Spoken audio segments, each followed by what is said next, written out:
je vais partager le webcam. Thomas, si tu peux partager le tien aussi pour de nouveau. Là, on a démarré, d'accord? Allez, Donc là, on allez, démarre le allez. webcam. Malheureusement, le caméra de Valérie ne marche pas, mais bah, après, je vais le recacher. Donc, bonjour à tout le monde avec nous. On est très content de vous avoir pour notre 10e webinaire. Là, je suis avec Andrew. Bonjour. Et ce qu'on va faire aujourd'hui, c'est donc de parler et de vous présenter tout ce qui est lié à la qualité. Encore une fois, pour les gens qui sont là pour la première fois, tout ce qui est lié aux organismes de formation professionnelle dans la niche des langues étrangères. D'accord? Donc, je pense que tout le monde ici présent travaille pour une organisme de formation en école de langue. Bon, la qualité, c'est pour tous. Hein, donc, si jamais vous n'êtes pas pour avec d'autres niches, c'est pas grave. Mais bon, sachez que là, c'est vraiment lié aux langues. Alors, au niveau de l'agenda, pour que ce soit très clair, pour que vous voyez bien qu'on cadre bien les choses. Alors, on va prévoir jusqu'à 90 minutes, hein, sachant que chaque fois on vise, avant on visait 1 heure, mais maintenant, bon, il faut que se donne un peu plus de temps. Donc, on va faire 90 minutes et on va faire le suivant. On va parler de qu'est-ce que c'est la qualité. Après, qu'est-ce que c'est le décret qualité et on va présenter donc ce que c'est le décret et après je passe la main à Andrew qui va parler un peu de l'impact du décret qualité et après on va vous présenter les informations sur ce que vous pourrez faire. Donc Valérie qui va se présenter juste après va discuter de l'OPQF et Thomas que vous voyez bien actuellement va se présenter aussi, va parler donc de l'AFNO compétences et dispositifs d'AFNO compétences, y compris le NF Service Formation et les différents dispositifs ISO. Puis après, questions. Alors, comme d'habitude, vous savez que vous avez un panneau de configuration à droite. D'accord? Et là, il y a une rubrique questions. Donc, moi, je vais être modérateur de ce webinaire. Je vais continuer à veiller sur les questions. Donc, si je le juge opportun, je vais poser la question directement à l'invité ou à Andrew. Sinon, comme vous voyez sur l'écran, on va laisser un temps de réponse, de questions de réponse à la fin, parce que on a vu quelques questions venir avec les inscriptions, par exemple, questions sur est-ce qu'il y a des labels qualité pour secteur public, qu'est-ce qui se passe pour les indépendants. Donc là, on a une réponse assez concrète là-dessus. Mais bon, si jamais il y a d'autres questions, vous pouvez très bien aller dans la partie questions et les poser. Si je le juge au putain, je le pose pendant, sinon on va jusqu'à la fin. Donc encore une fois, cette session est enregistrée. On va vous envoyer donc un lien vers l'enregistrement par la suite aussi. Donc j'espère que tout ça est clair. A priori, on voit bien et on m'entend bien. Donc on va démarrer pour le bon.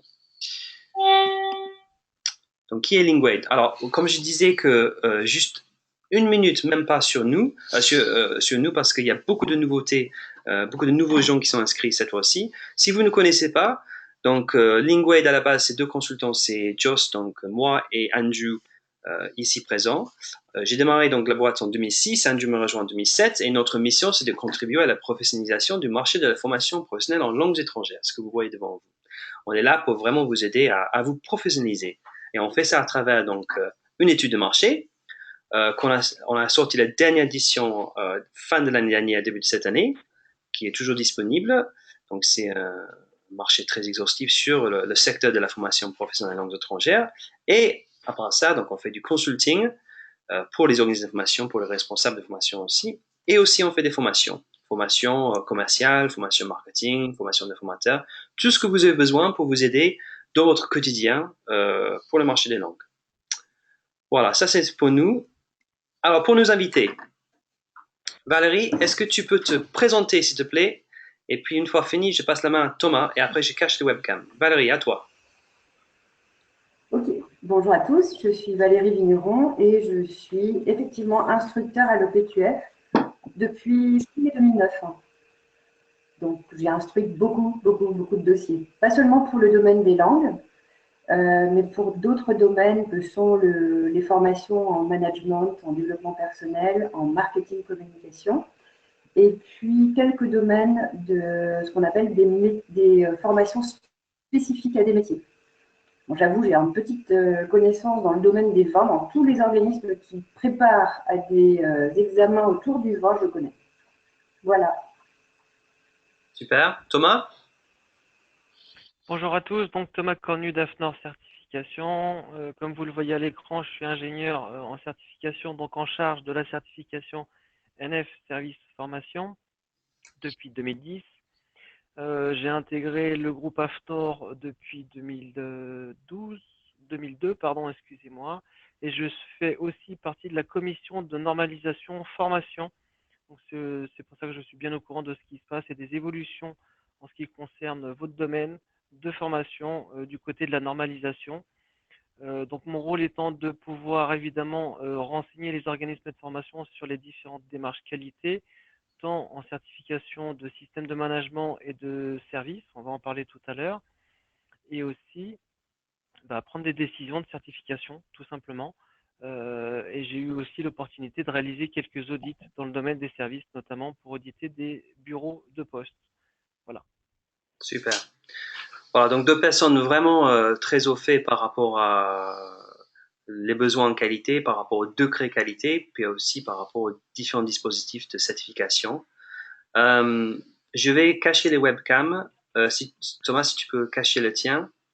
On va démarrer la présentation. Valérie, on me dit que la qualité est pas très bonne. Est-ce que tu peux te rapprocher un peu plus à ton micro? Oui, est-ce que c'est bon maintenant? Vous m'entendez ça, davantage? ça va beaucoup mieux, oui. Donc, si tu veux garder là. D'accord. Ok. Justement, donc Valérie, je te pose la question et après, Thomas, tu complètes, tu ajoutes à la réponse de Valérie. Hein. Pour toi, qu'est-ce que c'est la qualité hein, lorsqu'on est dans la formation, sujet de formation professionnelle en langues étrangères, par quoi on entend qualité? Je pense que la qualité en formation en langues étrangères vaut pour tous les domaines, c'est-à-dire qu'il n'y a pas une qualité pour les formations en langue et puis une qualité pour des formations en management ou autre. Et j'ai trouvé d'ailleurs, Thomas, c'est pour toi, une définition qui a été définie par l'AFNOR. Un produit ou un service de qualité est un produit dont les caractéristiques permettent de satisfaire les besoins exprimés ou implicites des consommateurs. Ça, c'est très intéressant et c'est la vraie définition, me semble-t-il. C'est comme ça qu'on le voit aussi à l'EPQF. Et notamment, il y aura un point sans doute à expliciter, c'est le cas de le dire, mais c'est le terme implicite.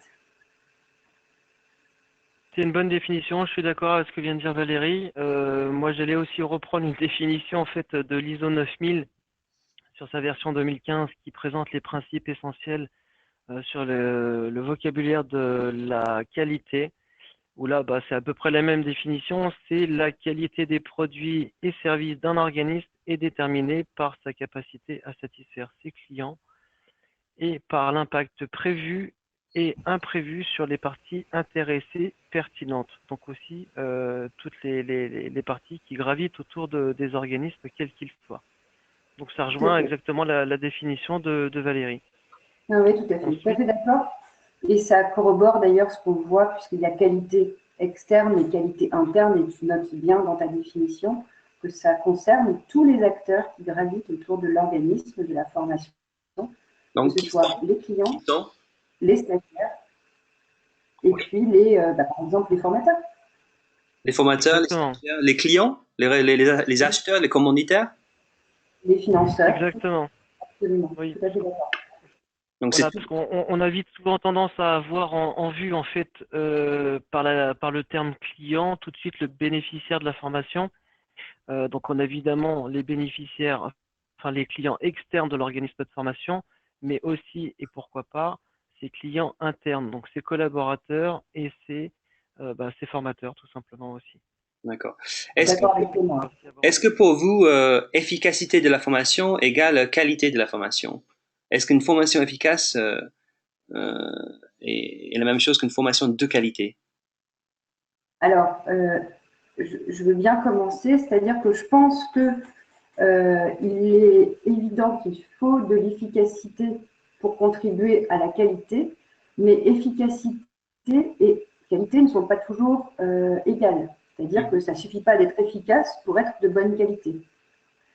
On pourrait imaginer, par exemple, une formation ou bien un organisme qui souhaite proposer, qui est très efficace dans le rendement des heures, le déroulé des heures, le suivi des heures, etc., qui peut produire une formation de basse qualité parce que, par exemple, elle ne correspond pas aux attentes.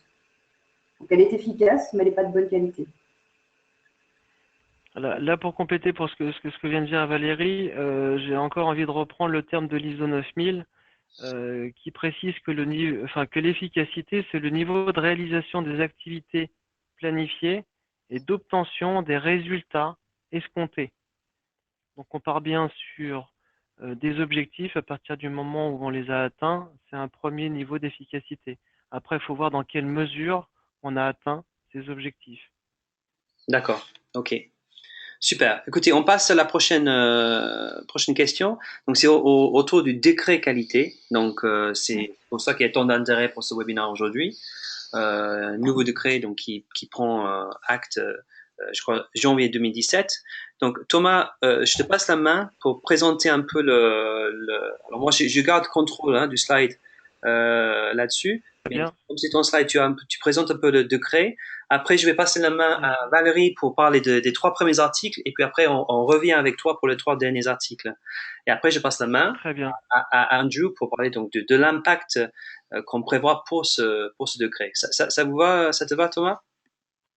Très très bien. Vas-y. Partons là-dessus. Alors, comme je viens de le présenter en fait, Joss, le décret en fait qualité qui a été publié le 30 juin 2015, qui va rentrer donc en application, vous le voyez à l'écran, au 1er janvier 2017. Il est issu de la réforme de la formation professionnelle de 2014, qui indiquait pour la première fois le terme qualité. Donc on était tous ravis que ce terme soit présent dans une réforme. On attendait évidemment le décret qui allait préciser de quoi il s'agissait.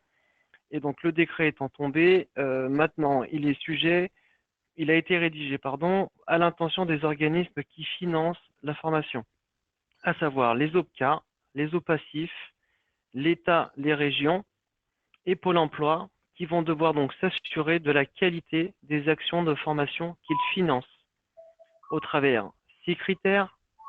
Et pour remplir cette mission, ils auront 2 possibilités. La première étant qu'ils puissent créer leur propre dispositif de contrôle. Première possibilité. La deuxième, c'est de s'appuyer sur des démarches. Donc moi, je vais parler de reconnaissance, parce que dans le décret, on parle de certification ou label, donc de manière plus large. Je parlerai de démarches de reconnaissance qui vont satisfaire les 6 critères qualité du décret. Et il y a une entité qui est chargée de lister ces démarches, qui s'appelle le CNEFOP, donc le Conseil national de l'emploi, de la formation et de l'orientation professionnelle, qui est en cours de recensement justement de ces différentes démarches. Donc on va retrouver des certifications, des labels, des qualifications, etc. On vous donnera des définitions aussi tout à l'heure pour que vous puissiez vous repérer dans tout ça. L'information que j'avais moi l'année dernière, c'est que cette liste du CNEFOP sera publiée, on va dire, avant l'été 2016. Donc, ce qui va laisser après quelques mois finalement, le deuxième semestre de cette année 2016, pour pouvoir après démontrer la qualité de ces actions de formation. Alors il y a une chose importante à retenir, c'est que on est tous d'accord, quand je dis on, tous les acteurs sont d'accord sur le fait que le décret met l'accent sur l'action de formation. Or ça va être une tâche qui va être difficile à s'assurer à partir du moment où on imagine le nombre de formations qu'il y a, ne serait-ce qu'aujourd'hui, sur l'ensemble du territoire. Donc c'est pour ça que l'ensemble des acteurs sont d'accord sur le fait que le zoom ne sera pas mis sur l'action de formation, mais sur l'organisme de formation. Voilà, donc moi c'est les informations que j'ai aujourd'hui. C'est l'organisme qui prend la responsabilité d'assurer donc le décret qualité. C'est l'organisme qui devient responsable.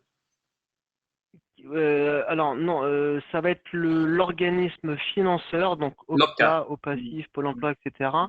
Voilà, qui va lui devoir s'assurer de cette qualité.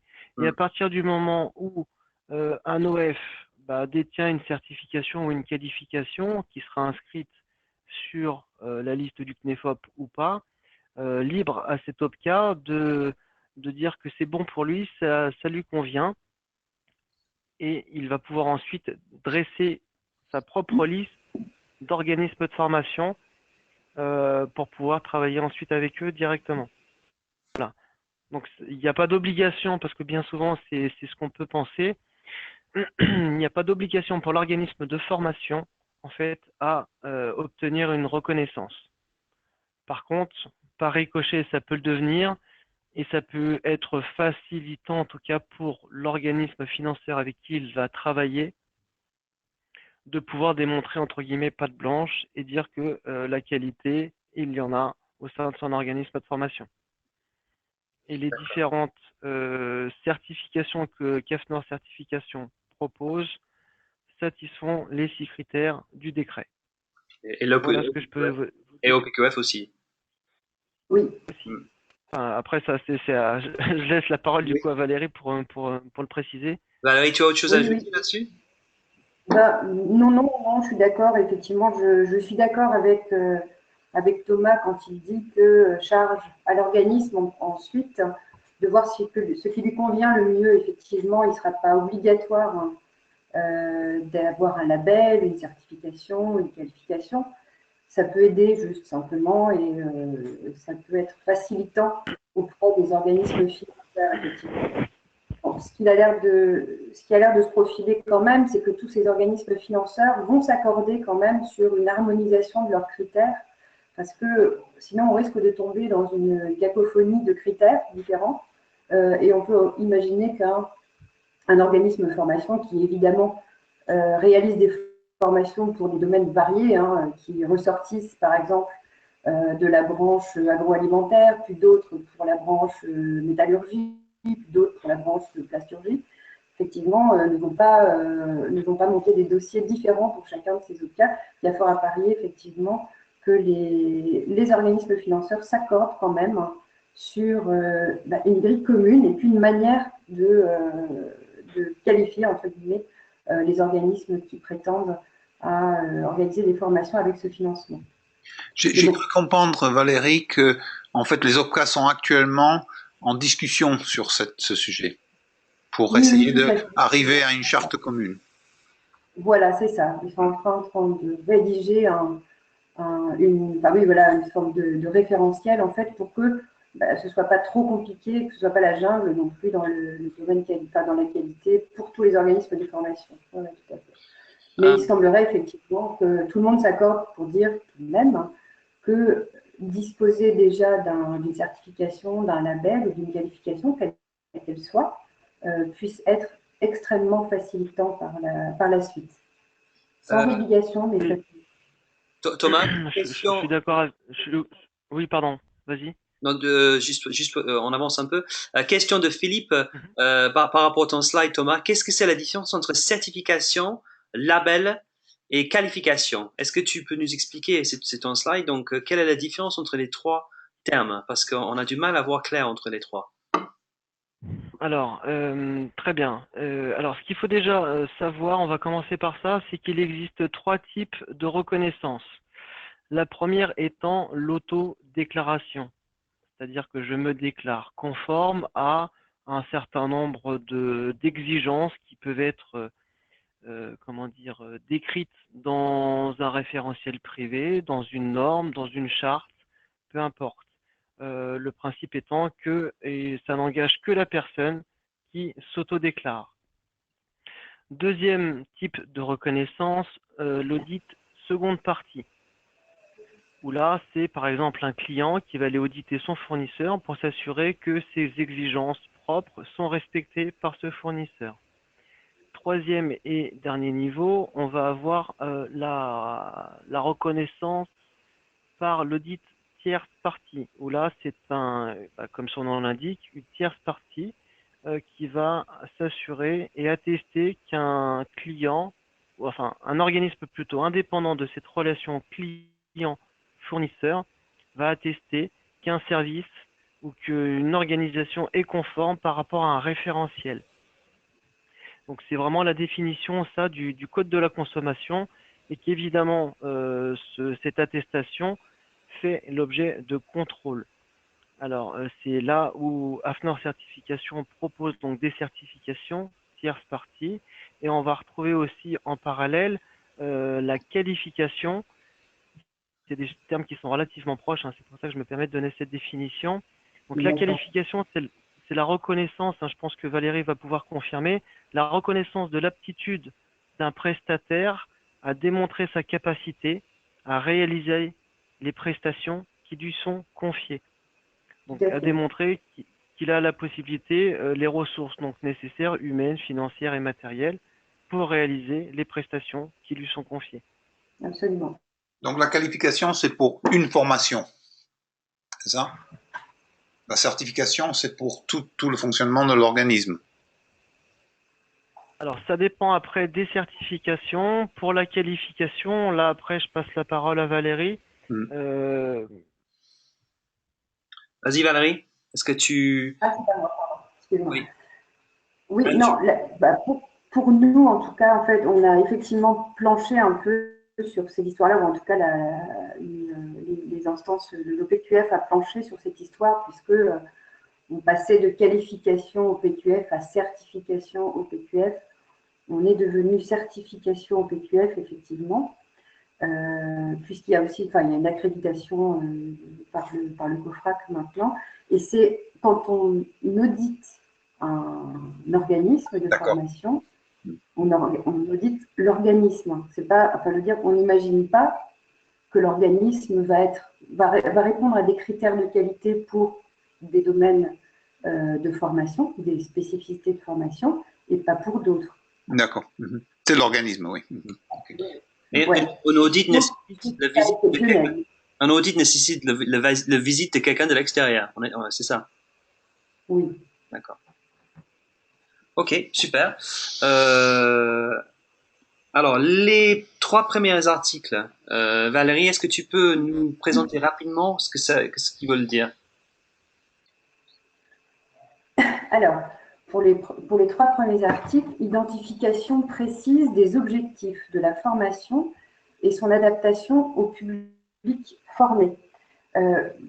Globalement, effectivement, il s'agit pour un organisme de formation, j'allais dire, c'est un peu de connaître son métier, c'est-à-dire quels sont les besoins exprimés par les apprenants, par les clients, pas que les apprenants, mais il y a aussi le client, effectivement. Quels sont les objectifs que le client met en avant et de quelle manière on va pouvoir y répondre. Ça suppose effectivement que lors, par exemple, d'une instruction pour le PQF, on examine de manière très précise un certain nombre d'éléments qui sont, par exemple, des supports commerciaux que vend l'organisme, comment il se présente sur ses supports de communication, sur son site web, sur ses catalogues, sur ses brochures, peu importe, dans ses présentations du devis, dans ses conventions. Est-ce que c'est en correspondance avec ce qu'il propose par la suite? On va examiner aussi l'ensemble des documents pédagogiques qu'il va mettre à disposition des apprenants, des clients et des formateurs qui vont évidemment animer les formations. Et puis, on va s'assurer également qu'il y a une correspondance en fait entre les objectifs émis par le client et puis leur adaptation justement avec le public par des questionnaires et des interrogations directes des clients de l'organisme. D'accord? Ok. Deuxième critère. Donc là, peut-être pour rappeler en fait ce dont on vient de parler, en fait, on parle de critères. Là, on est en train de lister, d'expliciter en fait les critères qualité du décret qualité du 30 juin. Absolument. Les 6 critères. Hein. Ouais. Juste pour mieux comprendre. Valérie, vas-y rapidement si tu peux sur le deuxième et troisième et parle un peu plus fort parce que les gens ils disent qu'on t'entend toujours pas bien. À la limite, ce qu'on va te demander, c'est pendant que Andrew parle, à la limite, tu pourrais nous rappeler sur le téléphone hein, au lieu du micro. Mais après, ça te va? Ok. Oui, il y a un écho. Il y a un gros écho. Il y a un gros écho. On m'entend quand même ou pas? Oui, mais finis là sur sur le deuxième et troisième point. Et après, peut-être tu peux rappeler avec le téléphone. OK? D'accord. Rapidement sur le deuxième critère, l'adaptation des dispositifs d'accueil, il s'agit pour l'organisme qui audite de savoir si les conditions d'accueil, par exemple des stagiaires, sont conformes aux critères qualité et sont conformes et notamment sont favorables à une bonne mise en œuvre des parcours de formation qui vont être proposés par la suite. Suivi pédagogique et d'évaluation, est-ce que l'organisme, globalement, sait quels sont les impacts des parcours qu'il va proposer? Est-ce qu'il sait évaluer au début et surtout à la fin du parcours quels auront été les effets des parcours de formation qui ont été proposés? Comment et avec selon quelle échelle? Voilà.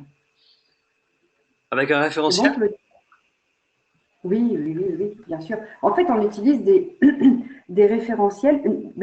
Par exemple, pour le domaine précis du domaine de formation en langue, pour vous donner un exemple, si aucunement, nulle part, globalement, dans les évaluations proposées par les organismes de formation, n'apparaît globalement le cadre commun européen des langues, que tout le monde connaît a priori, c'est surprenant. A1, A2, B1, c'est celui-là. Oui, tout à fait. C'est devenu quand même un langage commun pour tous et une manière de communiquer qui va faciliter la compréhension de tous. Même si on n'est pas spécialiste des langues, on peut comprendre la manière dont une personne a évolué entre un point A et un point B. Ok. Voilà. Pour ce qui est du troisième critère, donc l'adéquation des moyens pédagogiques, techniques et l'encadrement, mais pareil, c'est-à-dire qu'il va falloir savoir si les supports mis à disposition, si les formateurs qui vont animer les formations correspondent et ont suffisamment de compétences pour pouvoir animer ces formations. Y a-t-il une coordination pédagogique? Par qui elle est assurée? Voilà. Est-ce que la personne qui assure, par exemple, la coordination pédagogique est en mesure de le faire? Donc ça, c'est les formateurs et le support. Ouais. Oui, voilà, c'est ça. C'est les moyens pédagogiques, techniques, donc aussi les moyens techniques, effectivement, le matériel qui est mis à disposition. Est-ce que ça suffit? Est-ce que c'est en cohérence avec les objectifs qu'on s'est fixés? Et est-ce que c'est en cohérence avec ce qu'attend le client?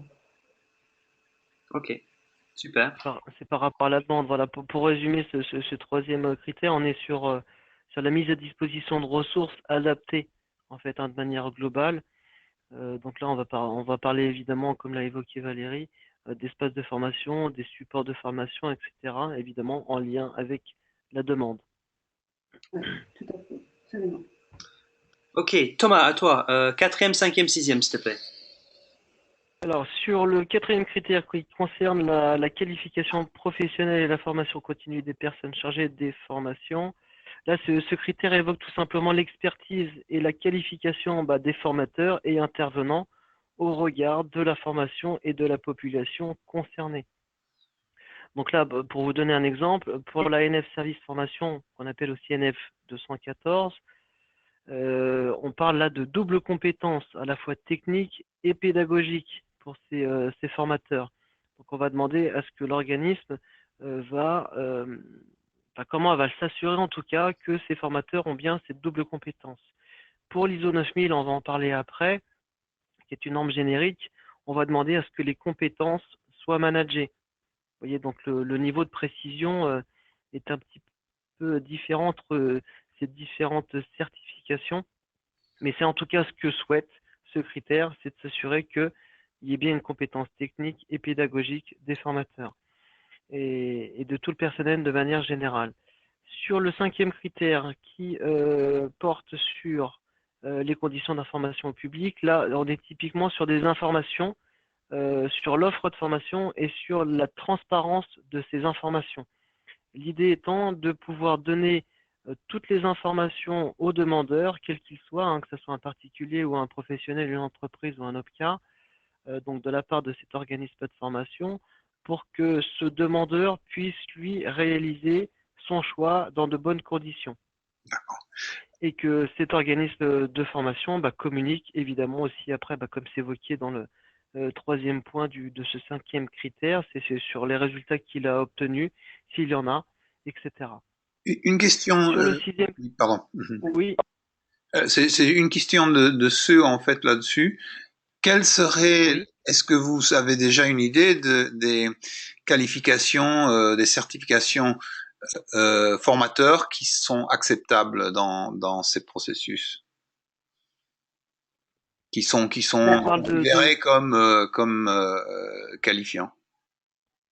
Est-ce qu'il y a une liste de ces qualifications, de ces Il n'y a pas diplômes? une Alors, liste. ce qu'on n'a peut-être pas dit en fait tout à l'heure en introduction, c'est que quand on parle de reconnaissance ou de certification ou de qualification, là tout ce qu'on évoque là aujourd'hui avec Valérie, Hmm, c'est porté par l'organisme de formation. hmm. Hein. Si je dis ça, c'est pour ne pas la confondre avec la reconnaissance de l'offre de formation. Non, ça Donc je une formation comprends. qui peut être Mais là, certifiante ou qualifiante. on parle de la qualification des formateurs. Par exemple, il y a des qualifications formateurs qui sont des masters, en formation, des masters en ingénierie pédagogique, des CELTA, des DELTA, etc. Est-ce que Oui. ce sont ces critères, ces labels-là, qui sont pris en compte dans le point Bah, numéro ça 4? peut le devenir, évidemment. Elle peut Une devenir, mais personne qui a un ouais, tu me corriges si je me trompe, il me semble que ça n'apparaît pas et pour l'instant, il est même précisé que ça n'est pas un critère, en tout cas, d'exiger un diplôme quelconque ou une certification quelconque de la part des formateurs. D'accord, donc c'est plus, c'est c'est quoi? ça. Après, Alors, c'est quoi la c'est le, qualification c'est le professionnelle? CV, c'est l'expérience professionnelle. Je veux dire, qu'est-ce qui Quels qualifie dans le critères? cadre ex- d'un audit que les formateurs sont qualifiés lorsqu'ils travaillent pour une organisme de formation? Oui, bien bah, nous, on sûr, va c'est demander, le CV, j'imagine que tu fais la même chose. on va Vas-y, demander Thomas. en fait, nous, au travers de nos certifications, que ça soit l'organisme de formation qui définisse ses propres critères. Parce que une personne peut très bien avoir un diplôme, avoir plein de formations certifiantes, qualifiantes sous le bras, je vais le dire comme ça, mais ne soit pas forcément un bon pédagogue. Vous voyez? Donc qu'il soit bon techniquement, mais que au niveau en tant qu'animateur de formation, ça ne corresponde pas aux attentes, en tout cas, de l'organisme de formation. Donc c'est à chaque organisme de définir ses propres critères, que ce soit sur l'expérience, comme ça vient d'être évoqué là par Andrew, par les diplômes, par sans expérience, si à partir du moment où il y a une volonté, il y a un charisme de la part de la personne, vous voyez, enfin, là c'est libre à chacun de définir ses propres critères à partir du moment où ça Donc, en fait, c'est correspond pas le aux attentes. certificateur qui intervient là. Simplement, il demande à l'organisme de déclarer que ces manières de qualifier les formateurs sont appliquées. Alors, Exactement. il y a quand même un contrôle, puisque, enfin, pour ce qui est, par exemple, de l'instruction dans le cadre de l'OPQF, les CV des formateurs sont analysés. Et bien sûr que le degré ou bien le niveau universitaire d'un formateur, le fait qu'il dispose d'une qualification d'un diplôme, un CELTA, un TESOL, un TEFL, etc., prédispose, on va dire, à sa compétence. Mais c'est pas, enfin, c'est peut-être pas le seul critère. Et en effet, comme le dit Thomas, un CV de formateur qui n'aurait pas, par exemple, tous ces diplômes, peut demander à l'organisme de formation, mais bon, qu'est-ce qui fait finalement ce formateur pour vous? Quelles sont ses qualités? Et le libre à l'organisme de formation de nous expliquer que c'est sa compétence parce qu'il a été formé aussi en formation continue, par exemple, par l'équipe, par la coordination pédagogique de l'organisme de formation, et parce qu'il a eu d'autres expériences professionnelles, qui peuvent être des formations métiers ou des expériences métiers, ce formateur a toute légitimité pour intervenir. Et là, effectivement, ce sont les critères de l'organisme de formation qui vont rentrer en ligne de compte.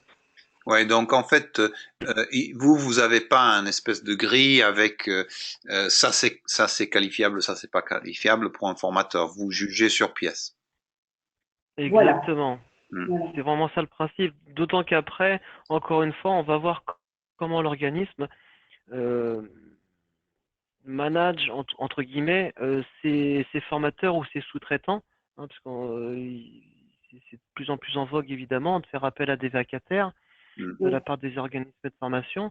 Donc évidemment, bah, après c'est l'organisme de formation qui va s'assurer que bah, tel formateur sur ces différents critères de sélection, ça correspond. Après, il va évidemment évaluer la qualité perçue de ce formateur au travers des enquêtes de satisfaction. Si, je ne sais pas, il y a une insatisfaction à un moment donné ou à l'inverse, une éloge de la part d'un groupe de stagiaires, eh ben, ça va être pris en compte évidemment par l'organisme de formation. Il peut être amené aussi dans un parcours d'intégration à ce que cet organisme de formation évalue son formateur par un fond de salle, par exemple. Vous voyez, enfin, bon, ça c'est des choses qui font partie courante après de la vie d'un organisme de formation. Est-ce que vous tenez compte du fait de la formation continue en fait des formateurs, si l'organisme organise ça? Parce que pour dire, nous on a fait une enquête sur 800 formateurs d'anglais en France, et on leur a demandé combien de jours de formation continue avez-vous suivi depuis 2 ans? 57% ont répondu aucun. Vous voyez? Donc, est-ce que ce critère-là est pris en compte? Le fait qu'il y ait une formation continue des formateurs? Absolument. Ben, en tout cas, pour ce qui nous concerne, tout à fait. La formation initiale est prise en compte, la formation continue est prise en compte. Et j'allais dire que c'est un indicateur d'ailleurs, formation continue, un indicateur de la manière dont l'organisme de formation coordonne, manage son équipe pédagogique. Si dans l'ensemble des CV qui sont fournis, par exemple, pour un organisme de formation, on remarque qu'absolument aucune formation continue n'a été proposée depuis 2 ans, 3 ans, ça peut devenir une question importante, ça peut devenir une question un peu délicate, effectivement. Il y a une question. Encore une fois, juste pour compléter peut-être encore une fois par rapport à ce thème, ça va dépendre après du lien qu'il y a l'organisme avec ce formateur. Est-ce que c'est un formateur salarié ou un formateur vacataire ou sous-traitant? Vous voyez, enfin, la question enfin, la réponse en tout cas peut varier en fonction après de la nature du formateur. Oui, c'est vrai.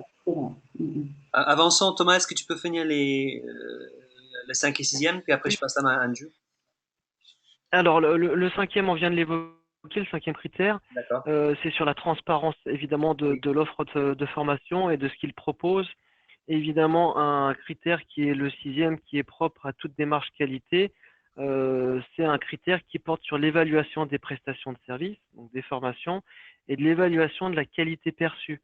Et évidemment, de leur prise en compte pour l'amélioration continue de ces formations et de l'organisme de formation de manière générale. Donc ça, c'est le happy sheets, hein? Ça, c'est les questionnaires à chaud en papier ou en ligne à la fin de la formation et pendant, et puis voir 2-3 mois après, c'est ça? Oui, bien évidemment. Et encore une fois, dans la prise en compte des appréciations, alors là, le critère, chacun peut l'interpréter. Si vous voulez, moi, je le vois comme ça, c'est que on sera sur l'évaluation de la part du stagiaire sur la prestation de service, donc de manière générale. Est-ce qu'il a bien reçu les éléments en temps et en heure pour lui indiquer le lieu et la réalisation de la formation? Et ensuite, l'évaluation après des acquis de la formation. Vous voyez, après, c'est aussi encore un autre niveau. Et c'est des choses qu'on va demander à l'organisme, évidemment, de formation, de réaliser. Ok. Alors, nous, on a fait donc, on a écrit dans notre étude de marché l'impact qu'on vise, qu'on espère y avoir sur le décret. Andrew va le présenter maintenant. Valérie, pendant ce temps-là, est-ce que je peux te demander de changer de mode de son? Je sais pas, est-ce que tu le vois là, Valérie? Là, tu vois qu'il y a un côté téléphone, il faut le choisir. Après, il va te donner donc des coordonnées téléphoniques précises à appeler, hein? Ok, super. Donc, Andrew, à toi, qu'est-ce que tu as à nous dire sur l'impact du décret qualité pour les OF langues? D'accord. Donc, en fait, cette partie vient de l'étude de marché, hein. Donc, je vais un petit peu décrire ce que j'ai pu analyser comme impact probable de ce décret, hein. Alors, chacun aura son interprétation, mais c'est comme ça que nous on le voit un peu. Donc, premièrement, le décret qualité va obliger les organismes travaillant avec les fonds publics à mettre en place avant janvier 2017 des procédures standardisées contraignantes et à investir davantage dans leur équipement et dans la formation de leur personnel. Donc ça, c'est une des premières choses. Ceci peut avoir des conséquences. Pour les organismes de petite taille, c'est pas tellement le coût de la certification, mais c'est le coût de maintenir des procédures assez contraignantes, de tracer ce qu'ils font, etc., de suivre toutes les obligations, qui peut être parfois prohibitif. Donc ça risque quand même de pressionner beaucoup les petits organismes qui n'ont pas une équipe administrative suffisante pour tenir compte de ça, bien au-delà de la certification elle-même. Donc, deuxième impact, la certification pourrait à terme devenir obligatoire dans les appels d'offres publics et privés, c'est-à-dire que le privé a tendance souvent à suivre un petit peu ce que fait le public. Si le public impose effectivement dans le CPF la certification qualité est imposée aux organismes, ou en tout cas une démarche qualité, il est très probable que surtout les grandes entreprises reprennent aussi cette demande de qualification.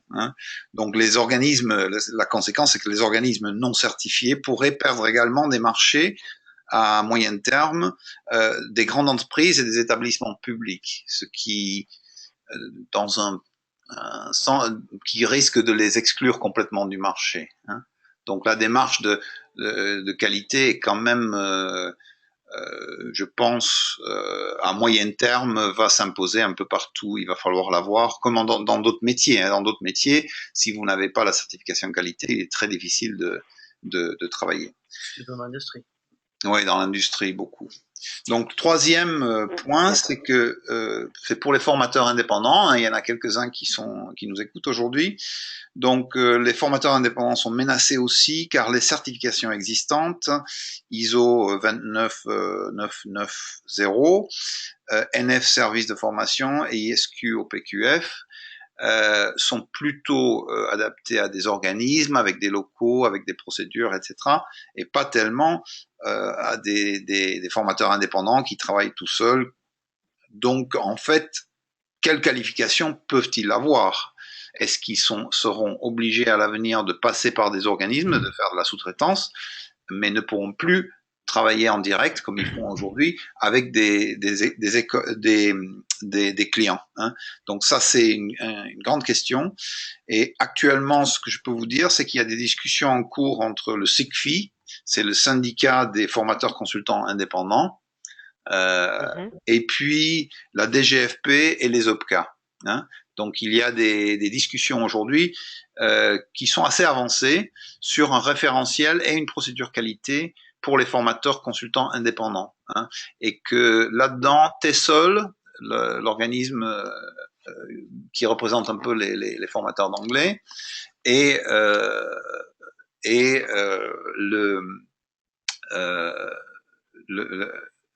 The Language Network est très impliqué là-dessus. Donc j'ai suivi ça depuis le début et ça a l'air de bien avancer. Le SCFI a déjà eu l'autorisation de faire passer des certifications, à voir si c'est déjà accepté pour le CPF. Mais je pense que ça va l'être, parce que les OPCA sont un peu d'accord. Donc voilà, ça c'est pour les indépendants.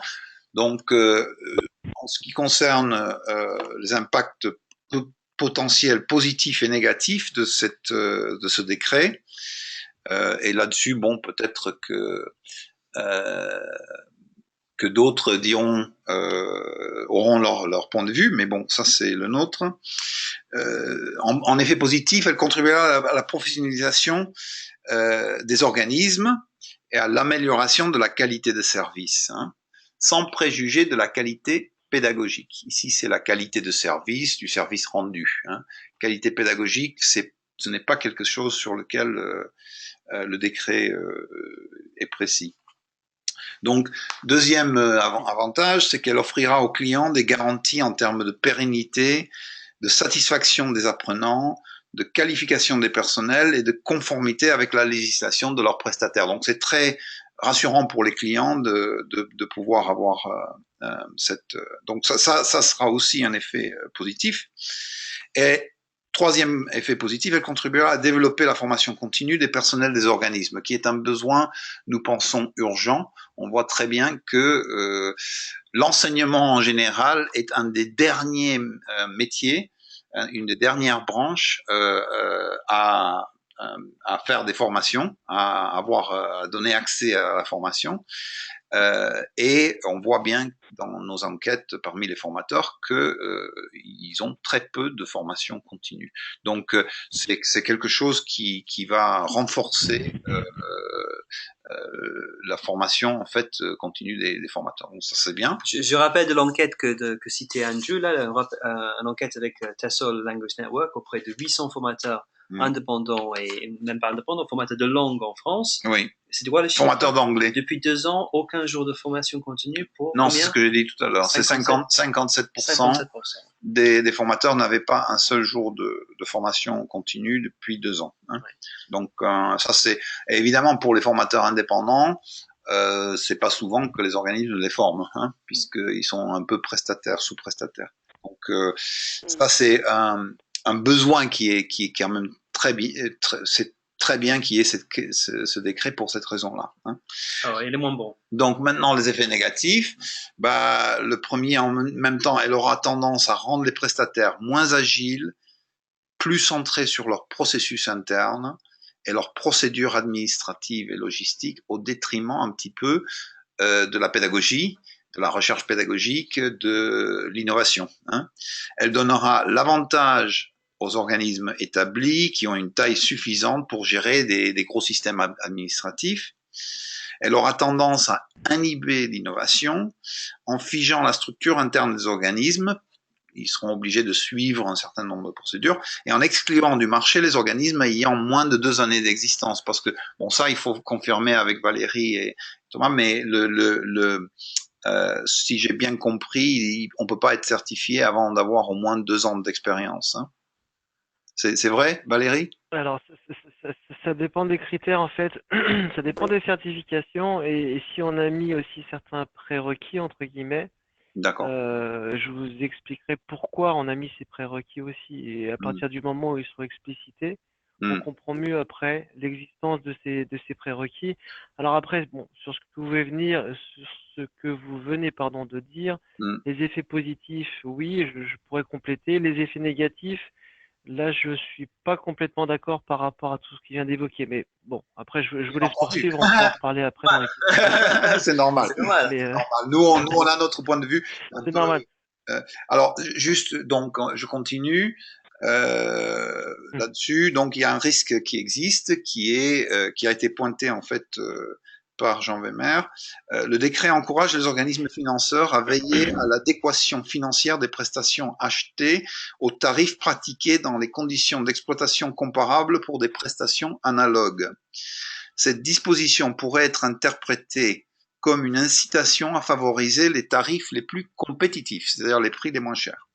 Face à des tarifs de plus en plus sous pression, à une marge faible et dans le contexte d'une réforme qui alourdira considérablement les charges, cela pourrait mettre beaucoup de prestataires en difficulté. Hein.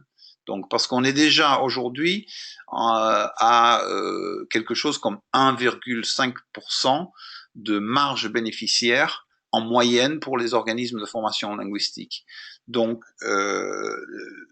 si les OPCA se mettent à appliquer ça dans le sens de la compression des prix pour les aligner sur le moins de 10 ans, on risque effectivement de tuer un petit peu le marché, quoi. Hein. Donc ça c'est quelque chose que Jean Wehmer a bien indiqué. Et donc j'ai lu aussi, pardon, excuse-moi, Andrew, je t'interromps juste un tout petit peu. J'ai lu aussi que dans ce cadre-là d'intégration justement de la qualité dans ce secteur, dans le secteur général de la formation, les OPCA qui vont se professionnaliser, qui pour des organismes qui géraient plutôt des enveloppes financières vont maintenant être obligés de s'intéresser quand même à la manière dont les formations se dispensent, vont devoir justement avoir un œil et avoir une comment dire, un avis vraiment sur ce qui se fait sur le marché. Et on voit déjà de la part de certains OPCA l'idée que il y a un tarif effectivement peut-être trop élevé par rapport à la moyenne du marché, c'est ce que tu évoquais à l'instant, donc peut-être tendance à aller vers le bas, mais il y a aussi une tendance à dire attention à ce qui tuerait le marché ou ce qui semblerait être en inadéquation totale avec ce qui se pratique en général sur le marché. Donc, au contraire, du coup, un relèvement, on va dire, ou en tout cas, on pourrait évacuer du marché des tarifs qui paraîtraient trop bas et donc, par conséquent, pourraient mettre en péril l'ensemble du marché ou pourraient ne pas correspondre à une action de qualité. Oui, je pense que c'est très important que les OPCA se rendent compte de la situation des organismes parce qu'effectivement, si on continue, les prix ont été quand même, ont perdu 23% de leur valeur depuis 2000. Hein. Nous, on a fait un petit peu le calcul. Donc, ça, c'est presque un quart de leur valeur a été perdu depuis. Et on est quand même près de la ligne, très près aujourd'hui de la ligne de flottaison. Hein. Quand on dit que la moyenne, c'est 1,5% de marge par rapport au chiffre d'affaires, ce qu'on veut dire, c'est que effectivement, 40% des organismes sont dans le rouge. Hein. Donc, ça les rend très fragiles. Hein. Donc, une pression supplémentaire peut être très forte. Donc, le dernier point, c'est la certification qualité des organismes, en excluant la plupart des organismes non certifiés des fonds mutualisés, en standardisant les procédures et les pratiques et en alourdissant les charges administratives et les coûts, va ainsi contribuer à la concentration du secteur. Donc, Jean Weimar l'a dit, il faudra une certaine taille critique pour être en mesure de répondre aux critères. Hein. Donc encore une fois, et il y a une certaine volonté des pouvoirs publics de réduire un petit peu le nombre d'organismes sur le marché. Hein. Monsieur François Hollande l'a dit, donc a dit qu'il y a trop d'organismes. Beaucoup l'ont dit aussi. Donc il y a aussi l'utilisation de tous ces charges supplémentaires pour réduire le nombre d'organismes. Donc ça c'est lourd. Ça c'est c'est notre point de vue indépendant en tant qu'analyste de marché. Donc je passe la main. Valérie, on t'entend beaucoup mieux, c'est super. Chouette, voilà. C'est parfait. Donc ce qu'on vous propose, c'est que Valérie, on va te passer la main et tu vas présenter donc le PQF aux participants. Tu peux répondre donc à nos avis là, que les avis qu'on vous a donnés, tu peux peut-être te défendre aussi ton point de vue. Et Thomas, on t'invite à faire la même chose lorsque c'est ton tour. Hein. Donc Valérie, est-ce que tu as ton PowerPoint devant toi ou pas? Oui, je l'ai. Oui, je vois le logo PQF. Je vais te passer la main. Tu es là en plein écran là. Je vais te passer la main pour que tu puisses donc présenter le dispositif OPQF. D'accord. Ok, merci, Steph. Donc, attendez, s'il vous plaît, Tu vois le... C'est bon, là? Ouais. Je ne sais pas si je l'ai, je vois plus rien, du coup. On voit... accepter. On voit pas encore le PowerPoint, on voit le Chrome. On voit ton avis. Voilà, il faut que tu cliques sur PowerPoint. Yo. Attends. Montrer... Si ça marche pas, moi j'ai une copie, hein, donc je peux présenter aux gens. Vas-y, mets-le, parce que je sais pas où il est, mon truc. Ouais. Ouais, vas-y, mets-le. Ok, je reprends la main. Allez.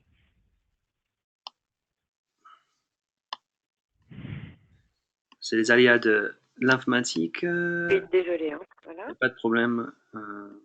Non, ça c'est...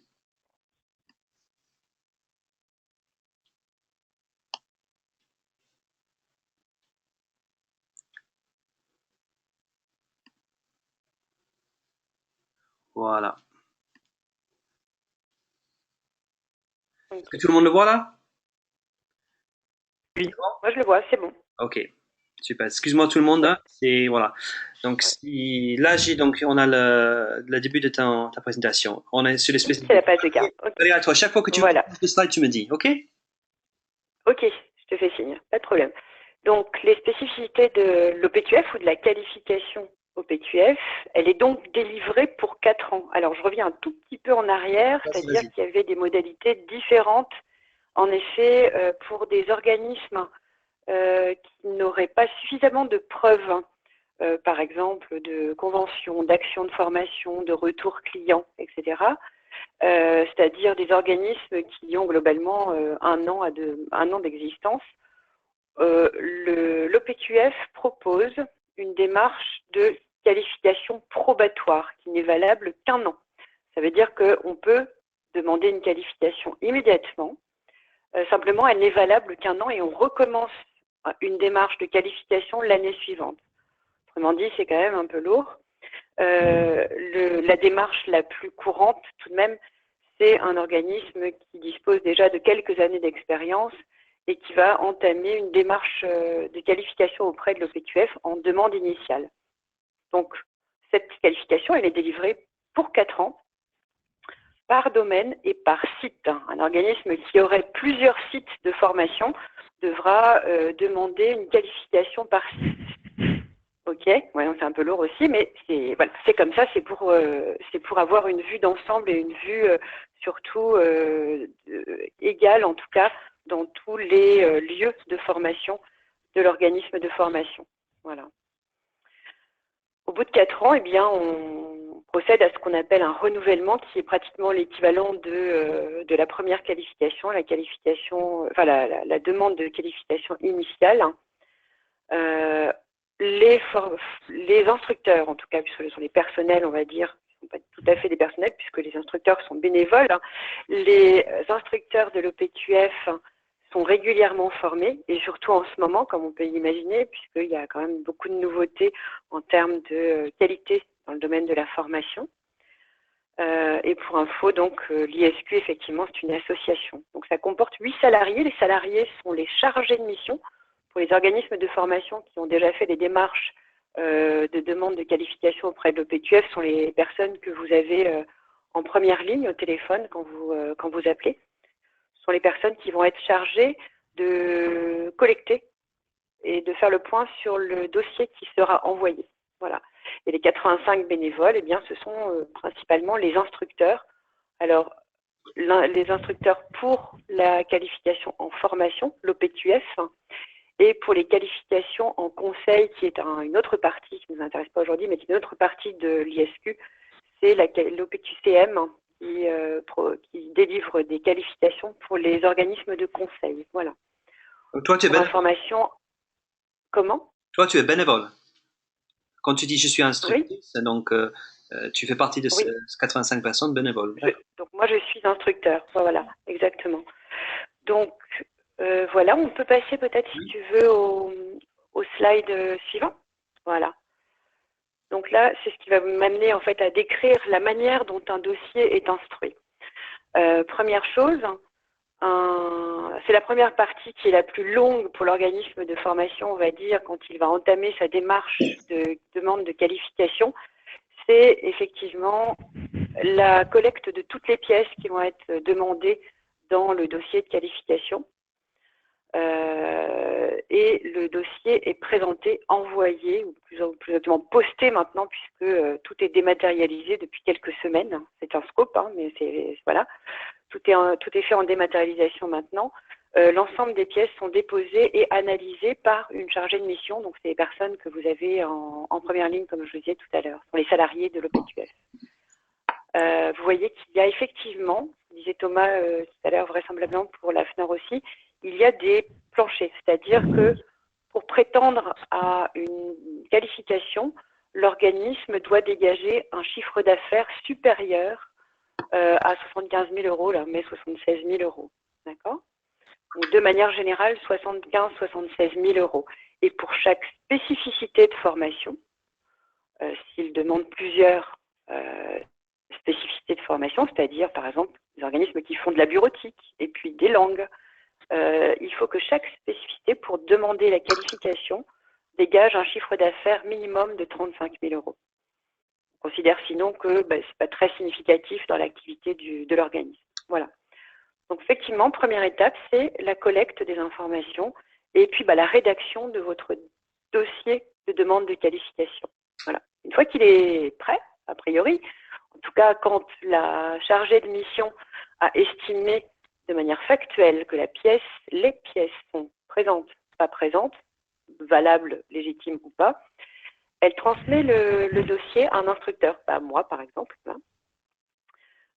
Tous les instructeurs sont des professionnels ou des gens qui ont des compétences dans le secteur ou dans les spécificités ou les domaines de formation dont ils ont la charge. C'est-à-dire, pour ce qui me concerne, je peux analyser un dossier pour un organisme de formation en langue, bien sûr, dans les domaines du marketing, de la communication, du développement personnel, du management, et puis, je disais tout à l'heure, quelques domaines spécifiques à des métiers.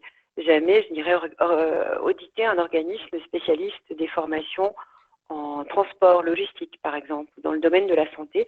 Je n'ai pas suffisamment de connaissances de ces domaines-là. Mais d'autres instructeurs le sont tout à fait compétents pour ça. Voilà.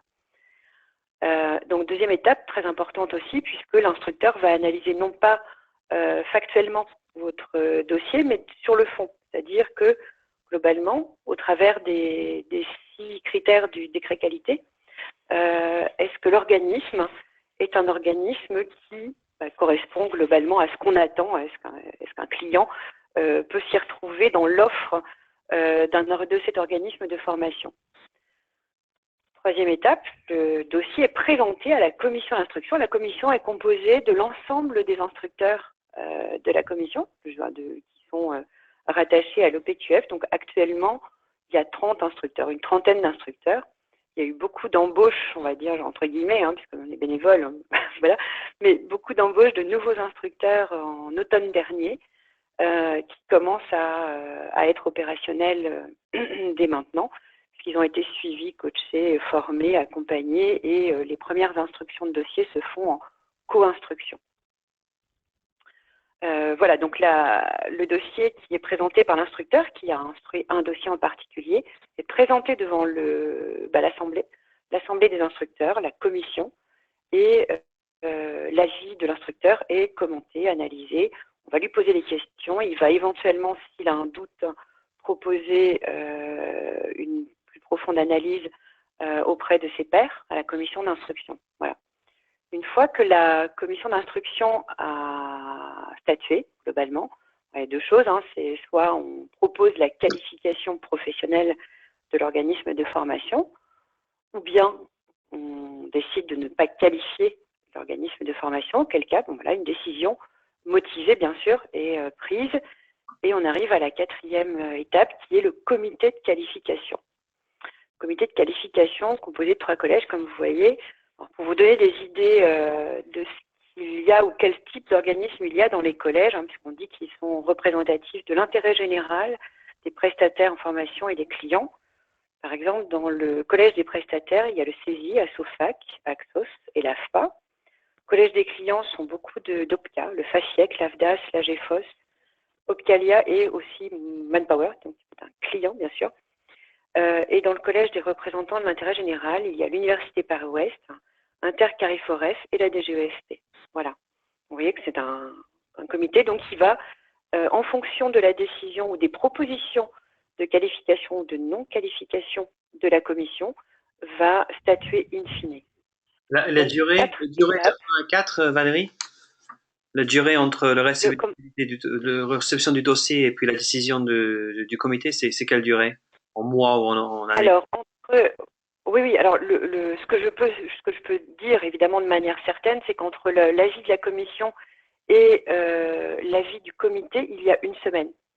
Non, mais une fois que le dossier, l'étape 1, une fois que le dossier est envoyé et reçu de la part de l'UF et après, il y a l'analyse, après l'avis de la semaine qui passe. Il y a quoi? Il y a plusieurs mois entre la visite de l'instructeur? Oui. Combien de temps? Oui. Enfin, il peut y avoir effectivement plusieurs mois. Alors, évidemment, en ce moment, c'est pas très simple puisqu'il y a beaucoup de demandes de qualification et notamment de qualification pour de nouveaux organismes.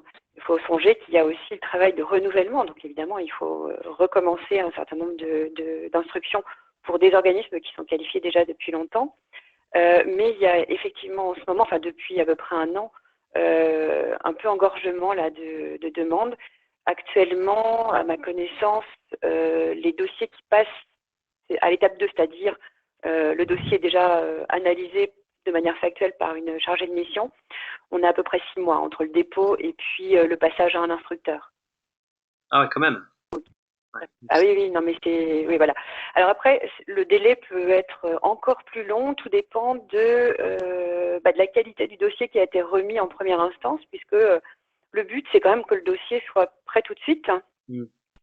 Et s'il n'est pas prêt, ça veut dire que la chargée de mission va devoir faire des va-et-vient encore entre l'organisme, lui redemander une pièce, lui demander des compléments d'information sur un certain nombre de choses. Évidemment, le conseil à apporter, c'est que un maximum de pièces soient présentes et les bonnes pièces, j'allais dire. Voilà, et donc ça peut réduire un peu. Et là, pour expédier un peu les choses, un accompagnement est quand même utile. Hein, oui, évidemment, c'est plus simple de se renseigner un peu. Alors, je sais qu'il y a des OPCA qui proposent des formations groupales, même d'ailleurs auprès de différents organismes de formation, pour pouvoir les aider au moins à rentrer dans une démarche qualité. Il ne faut pas y aller comme ça, le petit doigt en l'air pour savoir comment. Allez, on se lance dans la qualité. Non, non, essayer de vraiment réfléchir. Enfin, c'est une vraie réflexion pour l'organisme de formation, pour sa direction et l'ensemble de son personnel, et j'insiste là-dessus. Alors Valérie, déluge des questions, tous les mêmes questions, mais comment ça, on peut pas être donc qualifié avant 2017 alors? Si le décret se met en place pour janvier 2017, et toi tu dis que il faut un minimum 6 mois pour entre le dossier et le passage d'un oui, alors juste en ce moment c'est plutôt 6 mois.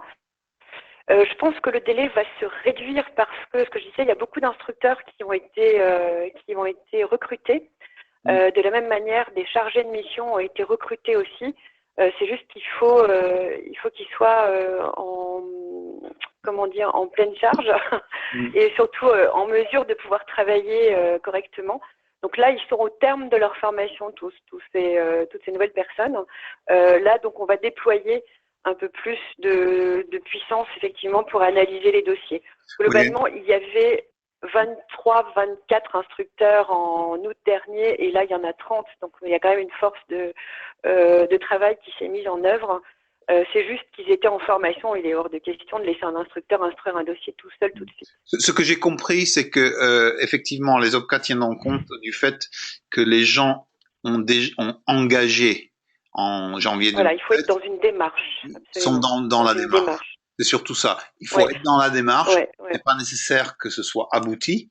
À partir du moment où on est dans les démarches, il y a déjà une présomption, je dirais pas d'innocence, mais une présomption de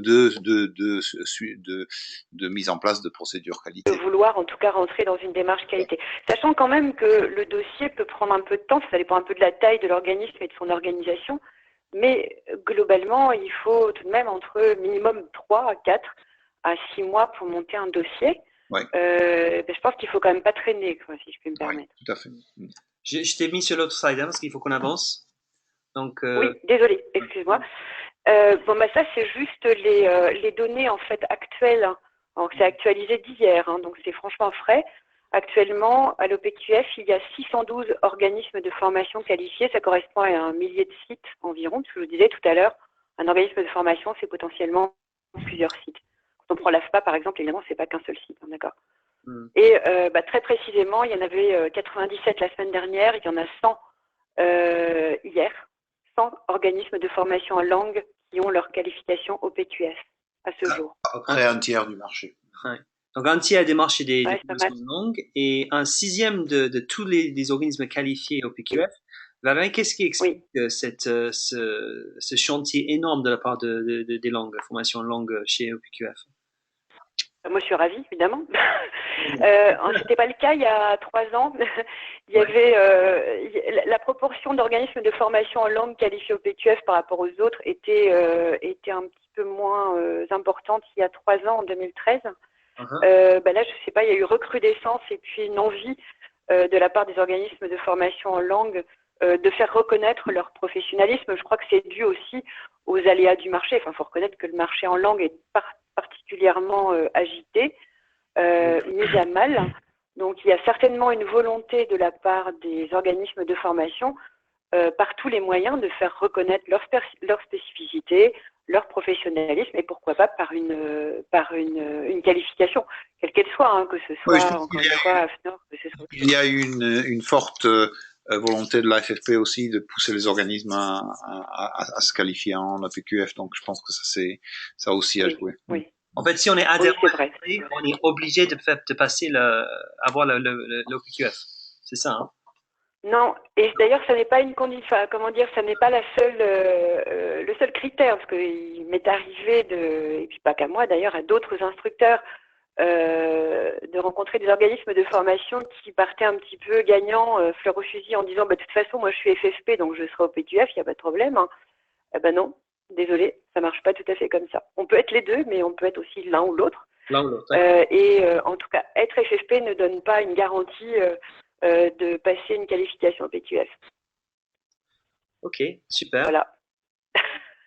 On peut passer à la suite si tu veux. Ouais. Oui, alors ça, c'était un point que tu avais demandé à aborder. En tout cas, c'était les coûts de la qualification. Globalement, évidemment, c'est plus cher la première année, puisqu'il y a un forfait de base de 630, et puis après, il y a une partie variable qui dépend du chiffre d'affaires dégagé par l'organisme de formation dans son année de référence. Et il y a un plafond, en revanche, pour la partie variable notamment. Voilà. Ok. Donc ça, voilà. La première année, Oui. il y a 4 ans après, puis après c'est annuellement aussi. C'est par an. Et les 600, Alors, c'est par oui, site, hein, c'est voilà. par Par le nombre de centres, oui. Donc, effectivement, renouvellement. La participation annuelle, c'est parce que tous les ans, il y a, alors c'est pas une mini qualification ou certification, mais il y a un contrôle annuel qui est opéré par l'OPQF. Un certain nombre de pièces sont à renvoyer à l'OPQF chaque année. Ok. Voilà. Et j'avais fait une simulation, voilà, c'est ça. Pour le Un maintien de la organisme, qualification, en fait. oui, absolument. Si les pièces ne sont pas présentes, s'il y a un doute, notamment sur la continuité, la pérennité de l'organisme, quel que soit le critère, hein, que ce soit pérennité de qualité, pérennité financière, pérennité des moyens humains, il peut y avoir un contrôle accru. Donc on le repère notamment par la déclaration annuelle d'activité.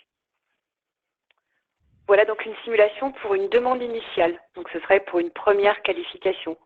Un organisme qui aurait dont le chiffre d'affaires se situerait autour de 900 000 euros, ça donne ça. Ok. Voilà.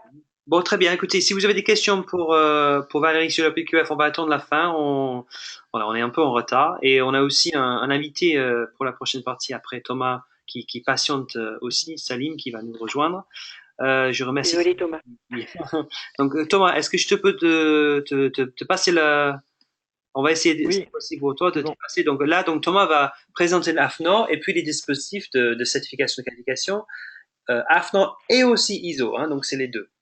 Donc Thomas, C'est je ça. vais te donner la main.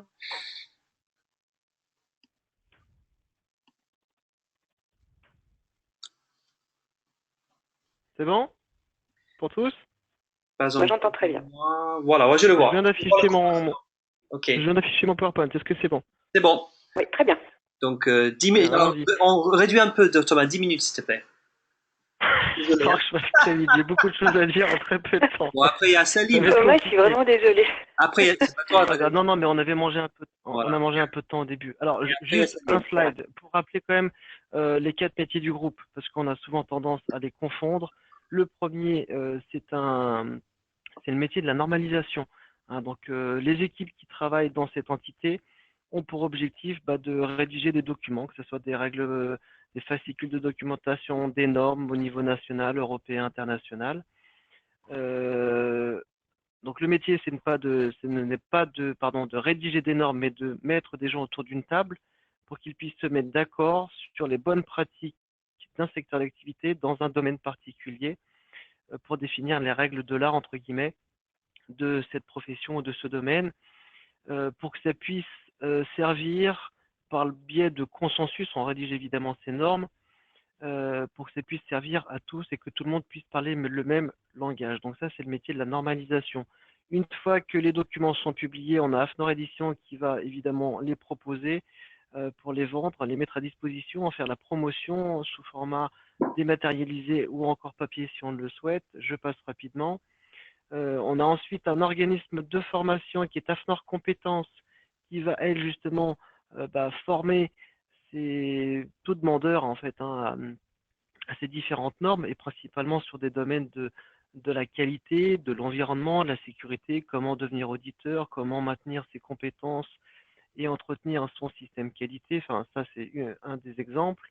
Donc là, je vous invite après à consulter leur site internet si vous le souhaitez. Et le quatrième métier dans lequel je travaille, qui est celui de la certification, où, comme je vous le disais tout à l'heure, c'est la reconnaissance par un tiers qu'un organisme respecte des exigences qui sont décrites dans un document, des règles de certification, dans des normes, etc.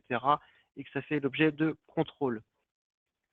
Rapidement sur le groupe AFNOR, on est aussi implanté dans 13 délégations, le siège étant à Saint-Denis, à côté du Stade de France, et on a la possibilité d'aller consulter les ouvrages, notamment normatifs, dans ces différentes délégations, qui sont là pour représenter les 4 métiers du groupe, vous rencontrer. Ils font aussi beaucoup d'animations sur différentes thématiques.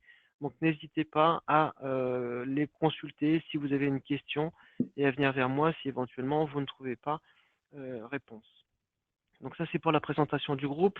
L'objectif pour moi est donc de pouvoir vous parler des différentes démarches qualité, de certification plus exactement, parce que là on en a parlé tout à l'heure, le paysage est dense entre les certifications, les qualifications, les labels, privés, de région, etc. Donc les OF aujourd'hui par rapport au contexte sont un petit peu perdus dans tout ça. Donc moi l'idée étant de, encore une fois, de vous présenter ces démarches sans rentrer trop dans le détail, mais pour que vous puissiez aussi, en vous donnant quelques critères de choix, se dire, bah voilà, si on veut aller faire reconnaître la qualité de ce que l'on fait aujourd'hui, on peut partir sur telle reconnaissance. On y va. Alors, il y a 2 grandes familles de certifications. La première qui est la certification dite de système de management, où on va garantir l'organisation qui est mise en place pour satisfaire ses clients. On a parlé de la définition tout à l'heure des clients, clients externes et clients internes aussi, pourquoi pas. On parle de certification dite de moyens, où c'est l'organisme qui fixe ses propres règles, entre guillemets. Donc ça, c'est une première famille. Deuxième famille, la certification d'engagement de service, où on va garantir le service par le biais de ces engagements. Là, on parle de certification dite de résultat.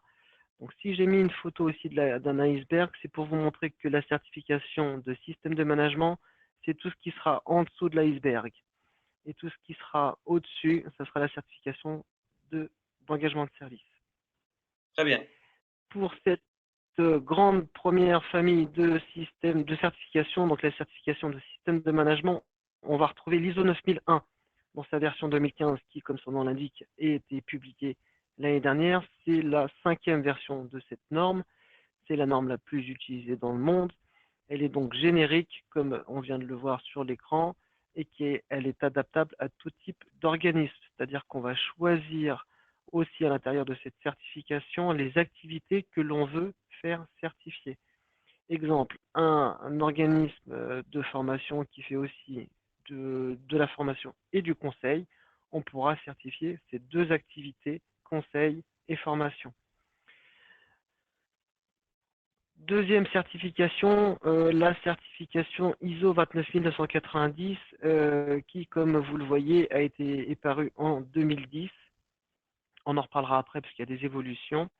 Elle est une norme de système de management spécifique pour les organismes de formation qui font de la formation non formelle, c'est-à-dire de la formation continue, en opposition avec la formation initiale au sens de l'enseignement. Ces 2 certifications reposent sur la boucle d'amélioration propre à toute démarche qualité. Et si tout va bien, on va délivrer un certificat tout de suite de 3 ans, par le biais d'un audit, vous l'avez compris, et qu'on maintiendra ce certificat par un audit annuel.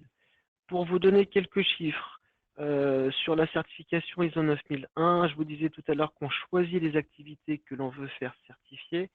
La plupart des entreprises ou organisations vont certifier leur cœur de métier. Et pourquoi pas aussi leurs prestations associées. Exemple, une entreprise qui fabrique du béton sera certifiée pour la fabrication de béton et en même temps va proposer des formations pour la bonne utilisation du béton qu'elle va vendre. Donc on pourra aussi mettre sous le couvert de la certification ces activités de formation. Donc moi, il y a 2 ans, j'ai regardé les activités de formation qui étaient couvertes par la certification. On avait 1000 entités qui avaient certifié ces activités de formation.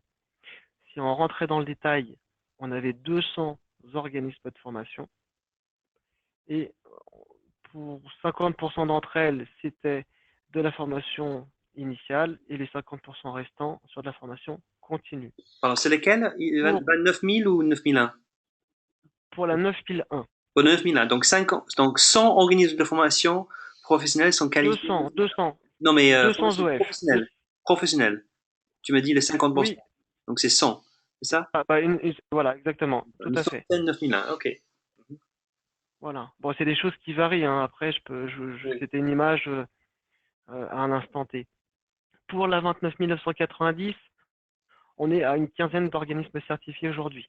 15, d'accord. Alors, quand je vous annonce ces chiffres, je parle des organismes qui sont certifiés chez moi. Moi, je n'ai pas l'information sur ce qui se passe chez mes confrères. D'accord. Voilà. Et pour ceux qui sont certifiés 29 990, c'était des organismes qui étaient pour 50% d'entre eux, hein, sur les 15, donc on en a 7, qui étaient déjà certifiés ISO 9001 et ou NF Service Formation. Un exemple tout de suite, l'INPI, l'Institut National de la Propriété Intellectuelle, qui était certifié pour l'ensemble de ses activités, a voulu mettre en évidence son organisme de formation et a donc fait le choix de la certification 29 990. Ce qu'il faut retenir, c'est que le programme de normalisation est conçu ainsi. Tous les 5 ans, on se demande si une norme est toujours utilisée, d'actualité, est-ce qu'il ne faut pas la modifier, la réviser ou entre guillemets lui couper la tête. Donc vous voyez que 2010 à 2015, il s'est passé 5 ans. Donc l'année dernière, on s'est posé ces questions-là. Pour l'ISO 29 990, j'y reviendrai un petit peu plus tard. Donc là, c'était le point sur la certification de système de management, donc ce qui était à gauche de l'iceberg. On passe à la certification d'engagement de service, hein, à droite, où on va retrouver la NF, service formation.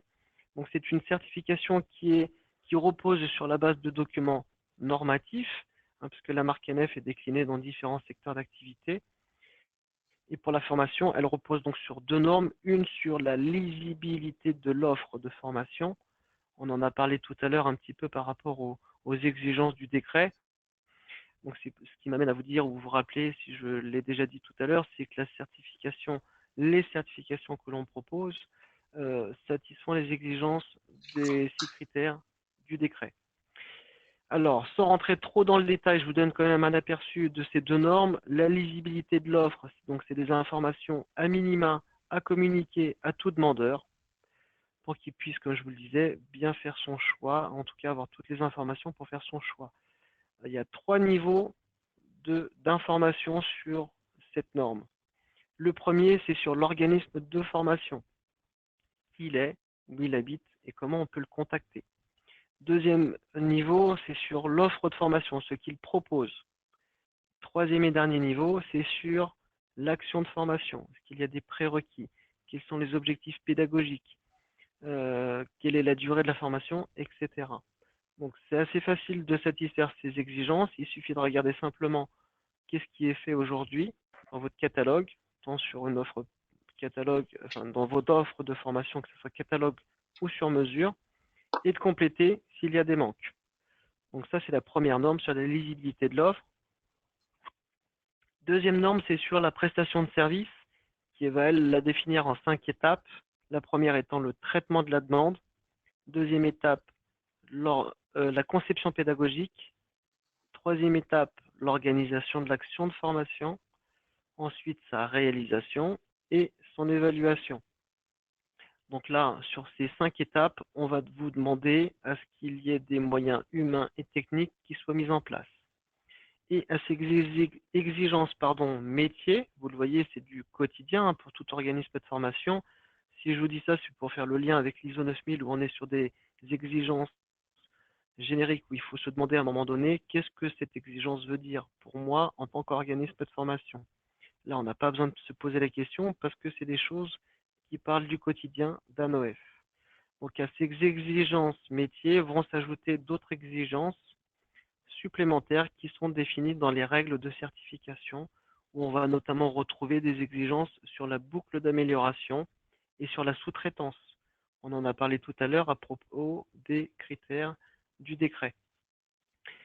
Si tout va bien, on va délivrer un certificat la première fois valable 1 an et dans les mêmes conditions que l'initial, au renouvellement dès l'année suivante, on émettra donc un certificat valable 3 ans.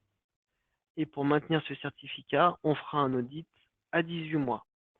C'est-à-dire qu'on a ensuite un audit tous les 18 mois. Voilà, vous verrez dans les règles de certification, donc ça c'est un document qu'on pourra vous mettre à disposition, qui est gratuit et téléchargeable sur nos sites internet. Il y aura un dossier de demande en partie 8 si vous êtes intéressé par cette certification. Ce dossier devra nous être adressé pour que je puisse moi réaliser l'étude de recevabilité qui permettra ensuite de déclencher un audit. Je pense que Thomas, Oui. avant de remettre, c'est une question de choix. Donc là, on a beaucoup de questions de quel est voilà, entre l'AFNOR et NF, les deux NF, entre le 29 900. Ah oui, d'accord. Voilà, quel est Donc les critères de choix, d'accord. Tenu demande ma taille. Alors, si j'ai 300 000 euros, qu'est-ce qui est mieux pour moi? Si j'ai 1 million, qu'est-ce qui est mieux pour moi? D'accord. Alors, c'est une question qui m'est souvent posée. Aujourd'hui, qu'est-ce qui est de mieux pour moi, Monsieur Cornu? Moi, j'ai pas la réponse. Par contre, je peux vous donner des critères de choix. La première question qu'il faut se poser, c'est qu'est-ce que l'on veut mettre en évidence? Est-ce que c'est son organisation ou est-ce que c'est la prestation et la façon dont on délivre les prestations que l'on veut mettre en évidence? Parce qu'on n'est pas sur le même niveau de certification, encore une fois, hein, c'est ce que je vous disais. Hein. On certifie l'organisation d'un côté avec les normes ISO et avec la marque NF Service, on est sur la prestation de service et des engagements qu'on respecte, avec un niveau qui est défini. Donc ça, c'est une première question qu'il faut se poser. La deuxième, c'est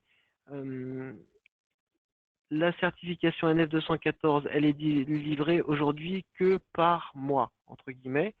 Pour l'ISO 9001 et la 29990, ce n'est pas le cas. Mes confrères la propose aussi. Donc il faut regarder après quelle est l'image de marque de l'organisme qui délivre cette certification. Donc ça, c'est un deuxième critère. Le troisième sera de se demander à quoi sont sensibles nos clients ou organismes financeurs, par exemple. Est-ce qu'ils sont sensibles plutôt à une certification ISO 9001, qui est bien connue dans le domaine de l'industrie, 29990, pourquoi pas, ou plutôt sur une certification autre, NF, une qualification OPQF, un label privé, un label de région. Donc c'est ça qu'il faut aussi regarder. Autre élément encore, c'est qu'il y a des organismes qui aussi ont fait le choix d'aller vers une double certification pour garantir à la fois le service et l'organisation. Voilà aujourd'hui moi ce que je peux dire par rapport à ces différentes démarches. Donc la balle est dans le camp des organismes de formation. Moi je les incite aussi, s'ils ont du mal à choisir, à contacter les organismes qui sont certifiés aujourd'hui et de leur demander pourquoi ils ont choisi cette certification et comment ça a pu leur servir aussi. On peut avoir aussi des préjugés des fois sur des choses qu'on peut évoquer. Est-ce qu'on est assez sûr que ces deux normes-là vont passer auprès du CNEFOP? Parce que on entend des rumeurs un peu différentes selon lesquelles ISO peut-être pas, NF presque sûr, etc. Quand on parle avec les OPCA, etc. Alors, pour adresser les éléments au CNEFOP, on a évidemment rempli leur dossier qui était relativement complet où il fallait qu'on précise pour chaque critère comment telle ou telle certification, enfin pour chaque certification, comment cette certification allait satisfaire ce critère Hmm. et par quel paragraphe de la norme. Donc nous, on en a fait la démonstration, on a adressé nos éléments au CNEFOP, c'était mi-janvier. Hmm. On a eu un accusé mi-février pour nous dire que ça sera étudié à la prochaine commission de qualité. Mais aujourd'hui, vu les enjeux et les impacts que peut avoir cette liste, j'ai pas plus d'informations sur quand est-ce que nos prestations, entre guillemets, ISO 9000 ou NF, seront étudiées par le CNEFOP. Et encore une fois, ça me paraîtrait quand même assez surprenant qu'on ne soit pas sur la liste. Après, là, ça n'engage que moi, je ne peux pas prédire, j'ai pas de boule de cristal. Je ne sais pas après si notre dossier va correspondre aux attentes du CNEFOP ou pas. Ce Hmm. qu'on a simplement su l'année dernière, c'est que si c'était pas le cas, qu'il y avait un critère qui était peut-être pas entièrement respecté, qu'on pourrait, chaque organisme qui délivre une reconnaissance, être auditionné par le CNEFOP. Hmm. Pour l'instant, j'ai pas de retour du CNEFOP sur le sujet pour me dire oui c'est bien ou au contraire non c'est pas bon. C'est quand la J'ai prochaine pas plus réunion? d'informations. C'est quand la prochaine réunion du CNEFOP là-dessus? Formelle? J'ai pas d'informations sur le sujet moi. Ok. J'en ai pas. J'ai vraiment aucune info. Je Alors, sais deux pas si questions. Valérie vous en avez de votre côté, mais Non, quelqu'un me demande, en fait, c'est pour ça que je te pose la question. Deux autres questions, c'est qu'au Mhm. niveau des délais, hein, pareil comme on a posé à Valérie, quel est le délai entre la recevabilité du dossier et puis la visite de l'auditeur et la La délivrance, la certification. certification même? Alors, ça c'est une bonne question, mais avant ça, il faut peut-être se demander combien de temps ça prend pour la mise en place de cette démarche qualité. C'est une question qui m'est souvent posée. Par rapport à l'ensemble des exigences, que ce soit dans la NF 214, dans l'ISO 9000 ou la 29000, il y a bien souvent beaucoup de choses qui sont faites dans les organismes de formation. C'est pas toujours bien formalisé. Donc il y a un certain temps de rédaction, entre guillemets, parce que quand l'auditeur il vient, lui, il a besoin d'avoir des éléments de preuve de ce que vous pouvez lui énoncer. Et cette formalisation avec la mise en place de la boucle d'amélioration, ça peut prendre déjà à minima entre 6, 9 ou voire 12 mois pour la mise en place. C'est ce qu'il faut aussi retenir. Et c'est aussi, même si ça peut paraître long, quelque chose qui, ce délai, cette petite année, si on prend l'exemple des 12 mois, c'est quelque chose qui va passer relativement vite aussi, parce que l'organisme a aussi son activité, son quotidien euh, à, à réaliser.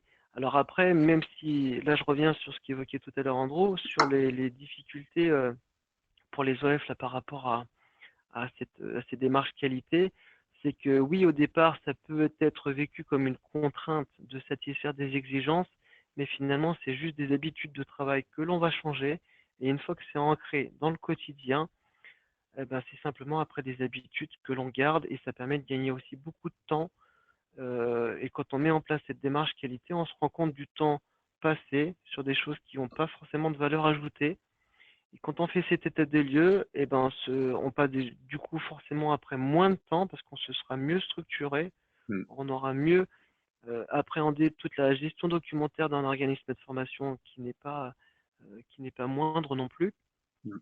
Pour gagner du temps après sur des choses qui ont de la valeur ajoutée et qui est votre cœur de métier, c'est de réaliser des formations de qualité évidemment et puis de répondre à vos demandes de formation. Hmm. Alors après, une fois que tout est prêt, je vous l'ai dit, hein, ça peut prendre entre 6 et 12 mois, vous allez me transmettre le dossier de demande. Hmm. Moi, une fois que je l'aurai reçu, je vais l'étudier et ça va me demander allez, moins d'une dizaine de jours pour tout faire. Hmm. Enfin, pour étudier vos documents, en général, je le fais en 5 jours. Par contre, pour prendre date avec l'auditeur et valider ces dates, il faut que la recevabilité, évidemment, soit positive, mais on peut anticiper les choses et prendre date avant, et sachant qu'on organise, nous, les audits en moyenne entre 2 et 3 mois à l'avance. Thomas, des est-ce que tu peux plannings aller sur le d'auditeurs. dernier slide, s'il te plaît, et puis nous présenter les coûts? Parce que là, on a dépassé les délais et je veux aussi faire appel à Très Salim bien, qui attend patiemment pour parler de son bien truc. sûr, Après, pour bien la sûr. présentation, on Oui, vous l'envoie, hein, soyez rassurés tout le monde. Je pense que c'est les coûts. Est-ce qu'il faut d'accord. juste commenter sur le coût? Alors les coûts, alors ça dépend après de la certification hein, que l'on va choisir. Là, j'ai prise moi celle de la NF 214 parce que c'est celle qui est la plus demandée aujourd'hui. Donc bah voilà, les coûts sont affichés à l'écran en toute transparence. Moi, j'ai pas de difficulté pour ça. Ce qu'il faut évidemment savoir, c'est que là, j'ai annoncé un coût de 1150 € pour un audit sur site par journée. Quand on organise un audit, eh ben, on va déterminer une durée d'audit par rapport à la taille de l'organisme, de ses effectifs, si elle est implantée sur un ou plusieurs sites, et en fonction des gammes de certification que l'on veut certifier. Dans la partie 3 des règles de certification, les durées d'audit sont définies. Bon, à titre d'exemple, en moyenne, quand même, la durée d'audit est d'une journée. Donc, on alloue du temps pour l'auditeur sur site et du temps hors site. Voilà, donc les coûts, vous les avez. On a un droit d'usage aussi qui est facturé annuellement quand on est certifié avec la marque NF Service, euh, avec un minimum de 50 € et un maxi de 2100 € hors taxe, le tout étant indicé par rapport au chiffre d'affaires des activités concernées par la certification. À titre de moyenne, alors j'aime pas trop les moyennes, mais je vous en donne une quand même. Euh, ça coûte, ça revient, pardon, le coût de la certification à 2000 € hors taxe par année Ça, c'est pour pour un organisme de formation. ça, c'est pour le NF, mais pour Pour ISO, la c'est NF. pareil. Pour le ISO, c'est pareil, c'est le même prix? Pour l'ISO, on va être à peu près sur la même chose parce que D'accord. vous avez vu que là, pour l'ANF, on est sur un audit tous les 18 mois après. Oui. Pour l'ISO 9001 ou 29000, on est sur un audit annuel. Donc, on est à peu près sur cette tranche, grosso modo. Hmm. Voilà. Et ça dépend encore une fois de la taille de l'organisme de formation. Donc, je préfère pas annoncer des choses. Vous voyez, enfin, il faut étudier tout ça. Hmm. Ok, ce que je propose maintenant, c'est on fait intervenir Salim pendant 2-3 minutes avant la fin. Salim, Mhm. Salim, est-ce que tu m'entends? Salim? Oui, tout à fait. Oui. Alors Salim, Oui, il oui, oui, patiente depuis j'ai bien 45 suivi. minutes. Salim, je suis désolé pour le temps que ça a pris. Ah, Voilà, j'ai mal géré le timing. Alors Salim, est-ce que tu nous expliquais? Alors, je voulais un témoin, un OF langue qui vient de se faire certifier. On a essayé pour le PQF, mais malheureusement, ils ont une commission de langue aujourd'hui, donc c'était pas possible de trouver un OF qualifié pour pouvoir témoigner. Néanmoins, on a Salim qui a gentiment patienté. Alors Salim, est-ce que peux nous expliquer quelle certification tu as eue? Et comment ça se passe pour toi? Et donc, voilà, quels ont été les avantages et l'inconvénient de cette démarche, s'il te plaît? alors, donc, on a choisi NF 214 et pour un peu à l'origine, on a commencé la démarche en avril 2014, avant la publication du décret. Et ben là, c'était tout simplement un constat parce que la pression concurrentielle s'était accrue à l'époque et pour nous renforcer, il fallait qu'on ait des freins, quoi. Et les freins, pour nous, c'était d'avoir une certification pour être beaucoup plus crédible par rapport aux confrères.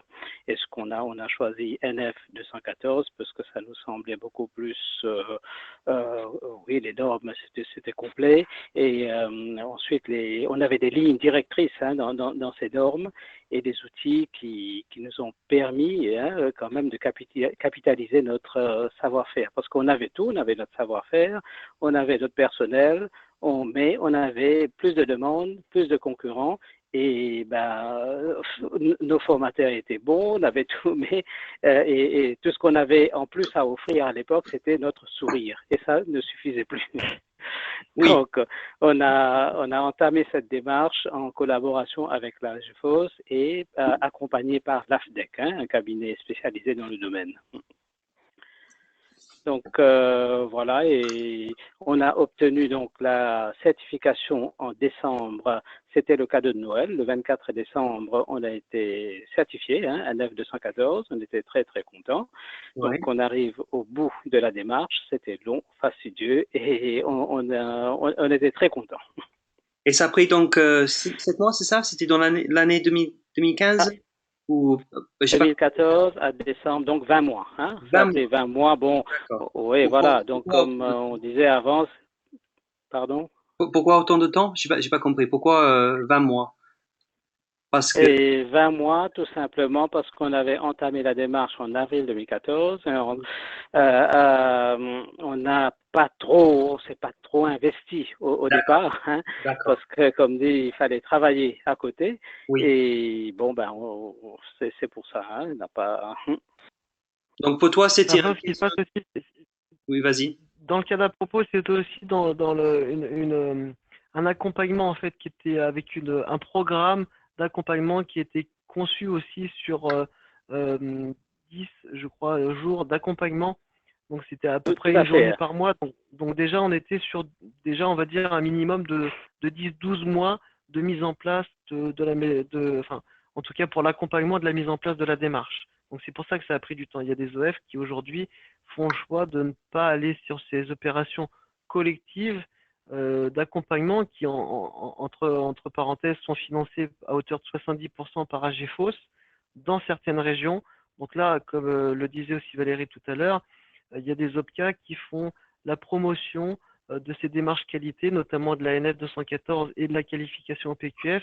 Donc n'hésitez pas, chers organismes de formation, à contacter vos OPCA pour voir si vous pouvez pas, s'ils ne proposent pas ce type d'opération.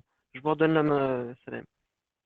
Oui, et ça, je recommande également parce que ça nous a aidé pour une remise à plat de notre organisation interne, hein, que ce soit au niveau commercial, administration, gestion, la pédagogie. On a tout remis en place. Maintenant, bon, au niveau des collaborateurs, du personnel interne, tout le monde, c'est vraiment transparent, fluide et des critiques entre collègues, il y en a presque plus parce que tout le monde sait exactement par donc la définition dans le manuel qualité, tout le monde sait ce qu'il doit faire et ce que ses collègues font également. Et ça, je peux vous dire que ça facilite grandement la gestion.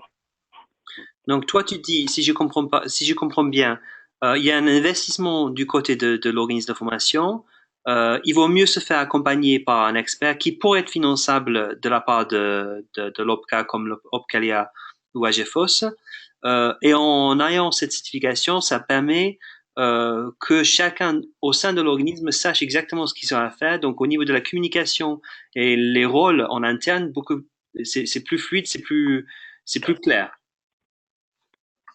Voilà, donc c'est dans le cadre donc des normes qui sont imposées entre guillemets, hein, avec cet accompagnement, parce que nous on est allé entre guillemets experts dans notre domaine, hein, la pédagogie, les langues, mais tout ce qui est gestion en interne, comment donner l'information claire et fluide aux clients, tout ça on a remis à plat. On avait l'impression de faire tout correctement, très bien, mais avec l'apport de cet accompagnement, ça nous a permis donc de nous améliorer nous-mêmes et d'apporter un service de meilleure qualité.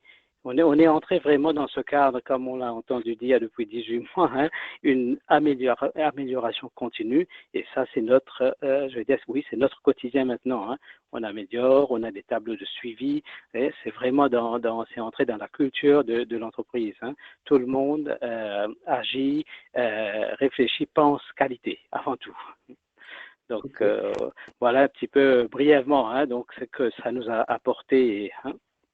D'accord. Et donc, je peux corroborer juste. Pardon, est-ce que côté client, depuis 3 mois, 4 mois ou même pendant, est-ce que tes clients sont sensibles ou pas du tout à ces démarches, à ce que tu as fait? Et les clients sont très sensibles, hein, parce que maintenant, bon, l'information circule et nous, dans tous les supports de communication, hein, le site internet, ce papier en tête, carte de visite, programme, partout, c'est estampillé NF, certifié NF. Et je peux vous dire maintenant que il y a même pas la question se pose même pas. Je pense que c'est une marque, une certification reconnue et on a même, depuis 2, 3 mois, on a même gagné de nouveaux clients hein, par ce billet. Je pense que ça joue énormément, une certification. D'accord. Donc toi, tu vois en fait des bénéfices assez rapidement par rapport au investissement qui a été fait. Oui, Et en oui, interne oui. et à l'extérieur. En interne, comme je disais, hein, c'est chacun maintenant, même si au niveau informatique, hein, avant on avait l'impression de tout faire correctement, maintenant on s'est réorganisé au niveau de du serveur. Ce sont des petites choses, hein, mais on a pendant ces 18-20 mois, on a appris beaucoup beaucoup de choses pour nous organiser beaucoup plus facilement. La communication en interne, c'est beaucoup plus, c'est facilité. On a moins de discussions stériles et c'est vraiment, c'est pas simplement pour comment dire, au niveau commercial qu'on s'est amélioré ou pédagogique, mais à tous les niveaux. Hein, on a constaté une amélioration à tous les niveaux. Quoi. D'accord. Alors, je rappelle pour ceux qui ne savent pas que Salim donc est le fondateur et le dirigeant d'un organisme de formation longue à Ilkiesh, donc Strasbourg, euh, qui s'appelle À propos. C'est un organisme d'une très bonne taille maintenant, qui a une croissance assez forte depuis pas mal d'années. Je voulais donc le faire témoigner de Salim parce que bon, on voit que alors il n'y a aucune affiliation entre Linguaid ou peu importe l'organisme, ni avec Salim, mais je trouvais la coïncidence du fait qu'il y a eu cette certification récemment et le besoin de décret qualité assez intéressant. Euh, je te remercie beaucoup là-dessus. Et Thomas, est-ce que toi tu as quelque chose à ajouter là-dessus avant qu'on retourne à Valérie? Moi, je voulais simplement dire qu'aujourd'hui, il y a des organismes de formation qui vont certainement entamer une démarche qualité, la faire reconnaître. Après, ça sera peut-être un deuxième temps, mais ils vont le faire certainement pour satisfaire les exigences du décret. Mais quand ils vont, et j'espère que ça sera le cas, prendre conscience en fait des apports de cette démarche qualité, comme il vient de l'évoquer en fait à propos pour son organisme de formation, une meilleure communication, on sait qui fait quoi dans l'organisme, on sait où est rangée telle information à tel endroit, donc on perd plus de temps sur toutes ces choses-là et on se concentre, comme je vous le disais, sur son cœur de métier.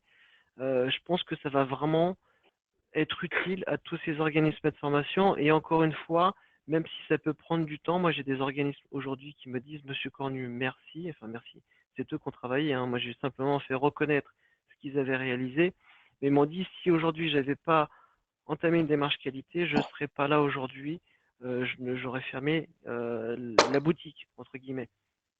Et À c'est cause pas de la réorganisation. forcément.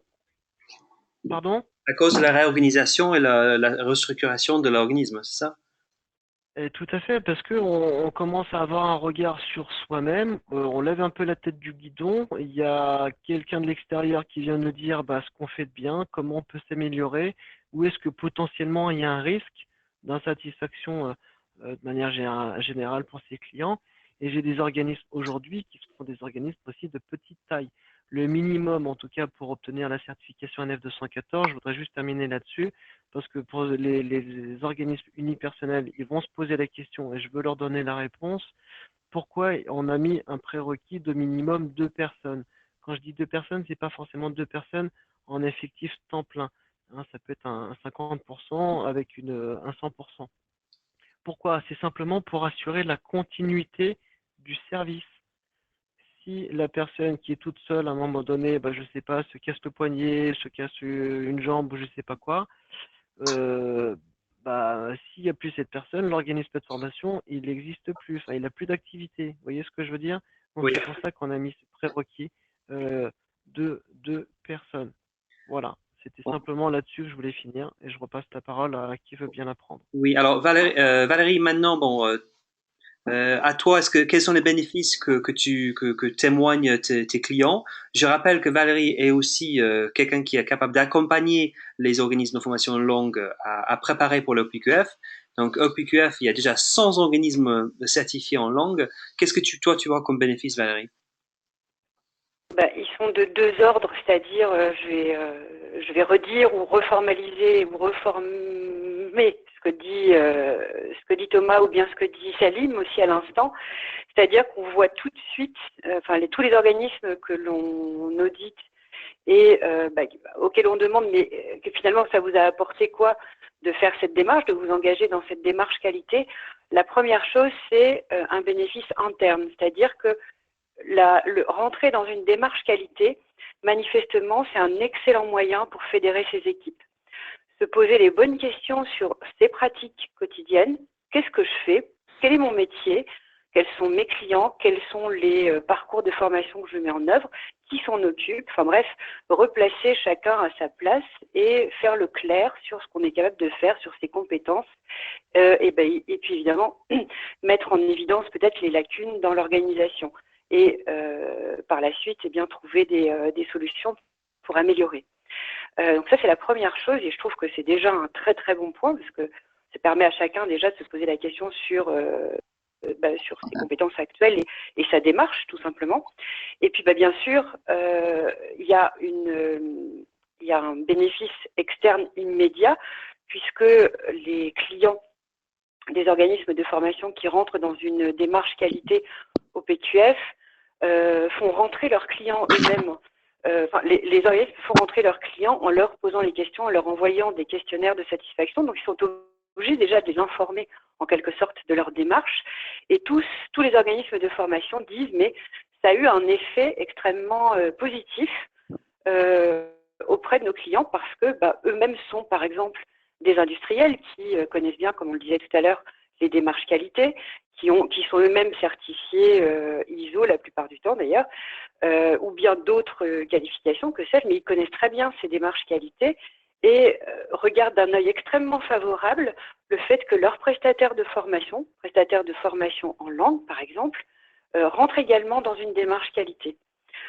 Quand on voit en plus les points qui sont analysés, les points clés, on va dire, de l'analyse d'un instructeur au PQF, c'est le respect de la réglementation, la pérennité des moyens humains, matériels, financiers, capacité à concevoir, mettre en œuvre, évaluer les actions de formation et bien sûr la satisfaction client, parce qu'on a fait à peu près le tour sur la qualité totale d'un organisme de formation et tous les organismes s'accordent à dire que d'un point de vue interne ou d'un point de vue externe, c'est-à-dire vis-à-vis de leurs clients, cette démarche a un effet extrêmement positif. Ils sont fatigués quand ils ont fini leur dossier, mais ils sont extrêmement contents. Et ça change, leur organisation interne change, leur démarche et leur communication vis-à-vis de l'extérieur et de leur organisme, de leurs clients change énormément.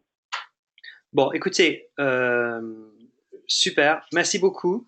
Quelle est la prochaine étape? Alors, concrètement, on a enregistré ce webinaire. On va envoyer donc l'enregistrement par vidéo, y compris un certain nombre de documents que Valérie et Thomas va nous fournir pour que vous ayez plus d'informations. Avec les coordonnées aussi de Thomas et de Valérie pour que vous puissiez les contacter et vous renseigner encore plus sur les modalités, sur la démarche à entreprendre. De notre côté, on est à votre disposition aussi pour vous aider à voir clair sur ce sujet et sur d'autres thématiques qui vous intéressent le plus. Sachez que notre prochain webinaire aura lieu le 27 ou 28 avril sur un certain nombre de possibilités que vous pourrez avoir, vous, organisation en langue, comme offre de plus, donc des partenariats avec d'autres types de formations, certainement à distance. Donc bon, dans le mailing, ça sera plus clair. Et on a encore programmé d'autres webinaires dans le blended learning, le CEP, le Pôle emploi, pour la suite. Donc vous aurez beaucoup plus de nouvelles sur nous. Merci beaucoup Valérie, merci beaucoup Thomas. Merci beaucoup Salim, surtout d'avoir patienté autant de temps pour pouvoir témoigner. Merci à vous tous d'avoir été avec nous aujourd'hui. Donc il est 16h25, on a pris beaucoup de temps, mais je vous remercie quand même et à bientôt. À bientôt. Merci à tous, à très bientôt. Au revoir. Merci à tous. Et au revoir. Au revoir. Au revoir.